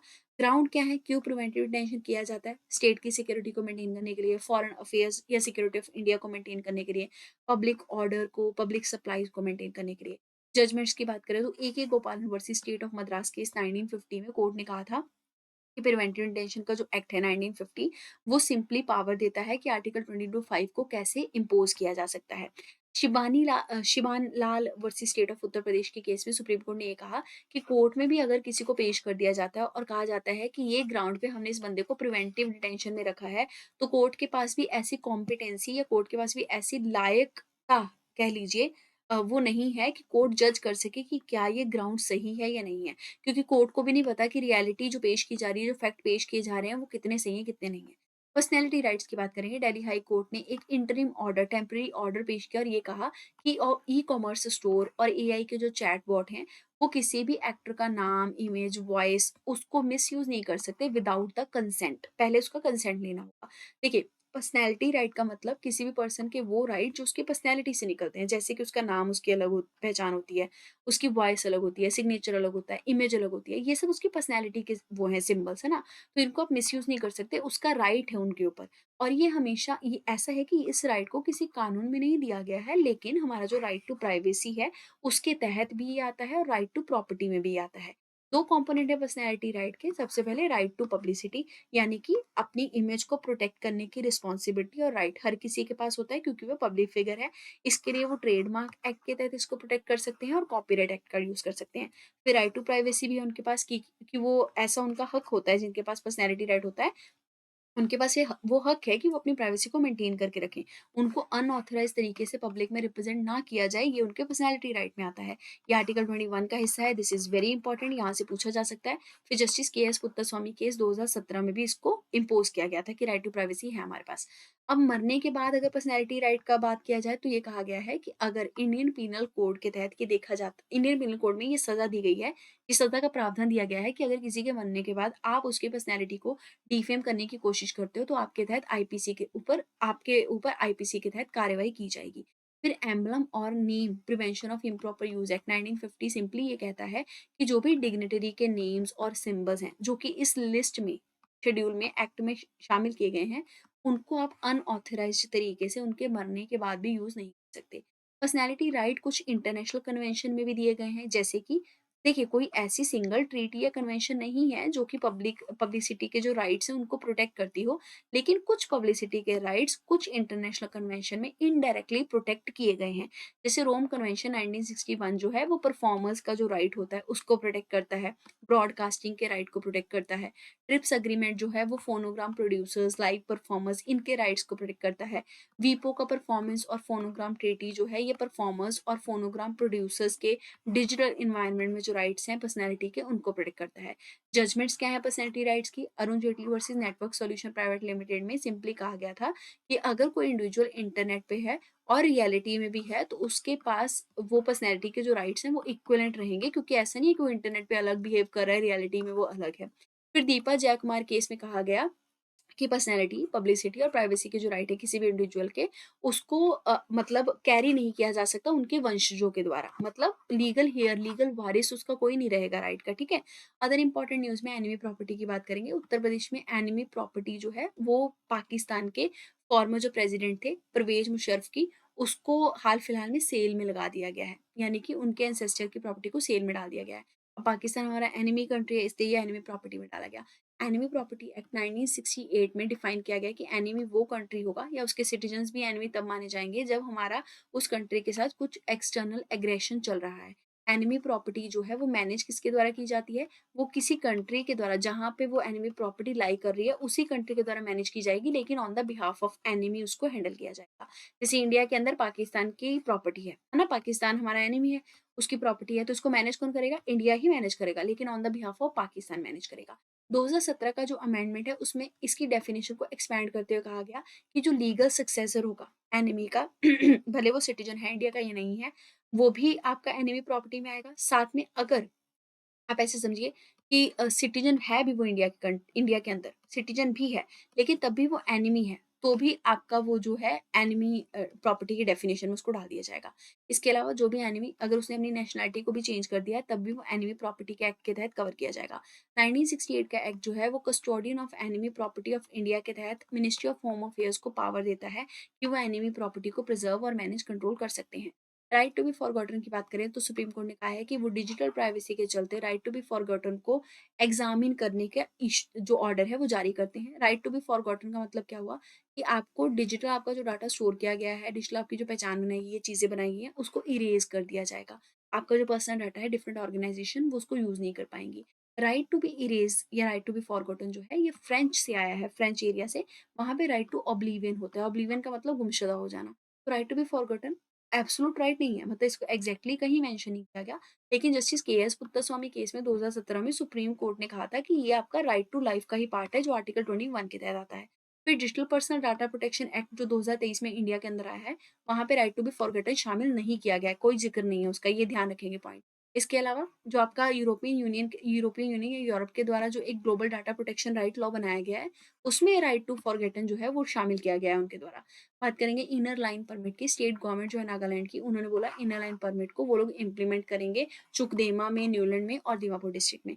इनर लाइन परमिट क्या होता है? देखिए ये एक ऑफिशियल ट्रैवल डॉक्यूमेंट है, ये गवर्नमेंट के द्वारा जारी किया जाता है उसके सिटीजन्स को, ताकि वो किसी प्रोटेक्टेड एरिया में कुछ लिमिटेड पीरियड के लिए अगर जाना चाहते हैं तो जा पाए। ये इनर लाइन परमिट नाम से क्लियर है, किसी लाइन के अंदर जाने का परमिट है ना।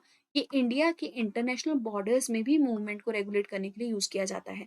ये ट्राइबल कल्चर जो है नॉर्थ ईस्टर्न इंडिया का, उसको प्रोटेक्ट करने के लिए बनाया गया है, ताकि ऐसे ट्राइब के इलाके में कोई ना घुस जाए। अगर उसके पास ये परमिट है आईएलपी का, तभी वो घुस पाएंगे।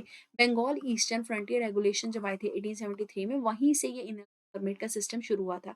ये टूरिस्ट के लिए भी होता है, डिफरेंट टाइप के होते हैं। एक टूरिस्ट के लिए होता है, एक लॉन्ग टर्म स्टे अगर आपको करना है अंदर जाके तो उसके लिए होता है। स्टेट कौन सी है जहाँ पे ये लगा हुआ है? अरुणाचल प्रदेश, मिजोरम, नागालैंड और मणिपुर। कौन से लोग हैं जो एलिजिबल नहीं होते इस परमिट के लिए? एनआरआई को ये परमिट जो है वो नहीं मिलता है। वो एनआरआई जो 6 महीने से ज़्यादा के लिए बाहर है इंडिया से। फिर PIO, person of Indian origin card holder, OCI holder को भी ये नहीं मिलता है। इसके लिए उनको regular protected restricted area permit जो है वो लेना पड़ता है, उनको आईएलपी नहीं दिया जाता। प्रोटेक्टेड एरिया परमिट या रिस्ट्रिक्टेड एरिया परमिट क्या होता है? देखिए ये फॉरनर ऑर्डर 1958 के तहत दिया जाता है। ये उन्हीं एरियाज में जाने के लिए मिलता है जो इनर लाइन के अंदर आते हैं, या फिर वो स्टेट हमारे यहाँ के जिनका इंटरनेशनल बॉर्डर लगता है दूसरे कंट्रीज के साथ, उनको फिर हम प्रोटेक्टेड एरिया डिक्लेयर कर देते हैं। अगर वहां जाना है तो उसके लिए फिर ये परमिट लगता है। करंटली हमारे प्रोटेक्टेड एरियाज जो हैं वो अरुणाचल प्रदेश में, हिमाचल प्रदेश, जम्मू कश्मीर, राजस्थान, उत्तराखंड और सिक्किम के एरिया में आते हैं। फॉरनर रिस्ट्रिक्टेड ऑर्डर 1963 में जो रिस्ट्रिक्टेड एरियाज है उनको डिक्लेयर किया गया है। ये अंडमान निकोबार आइलैंड में, सिक्किम में भी आते हैं। जो फॉरेनर हैं वो नॉर्मली यहाँ पे विजिट नहीं कर सकते हैं। जब तक गवर्नमेंट को लगता नहीं है कि बहुत ज़रूरी है उनका वहाँ पे जाना, तब तक उनको परमिट नहीं दिया जाता है। हर एक फॉरेनर जो है उनको कॉम्पिटेंट अथॉरिटी से ये परमिट लेना पड़ता है अगर उनको ऐसे एरियाज में जाना है। केवल भूटान के सिटीजन्स हैं जिनको ये परमिट नहीं लेना पड़ता, वो सीधा-सीधा उन एरियाज में जा सकते हैं। भूटान क्यों? क्योंकि देखिए भूटान के साथ हमारे रिलेशनशिप वैसे भी बहुत अच्छे हैं, और भूटान जो है ना वो ग्रॉस नेशनल हैप्पीनेस उस पे बिलीव करता है, जीडीपी वगैरह पे बिलीव नहीं करता। फिर हैप्पीनेस को लेकर हमारा एक वर्ल्ड हैप्पीनेस रिपोर्ट भी आता है, जो सस्टेनेबल डेवलपमेंट सॉल्यूशन नेटवर्क निकालता है, जिसमें फ़िनलैंड ने टॉप किया है पिछले साल। तो ये रिपोर्ट में भी भूटान का जो रैंक है वो हमेशा अच्छा रहता है। जैसे भूटान के साथ फ्रेंडली रिलेशन, तो भूटान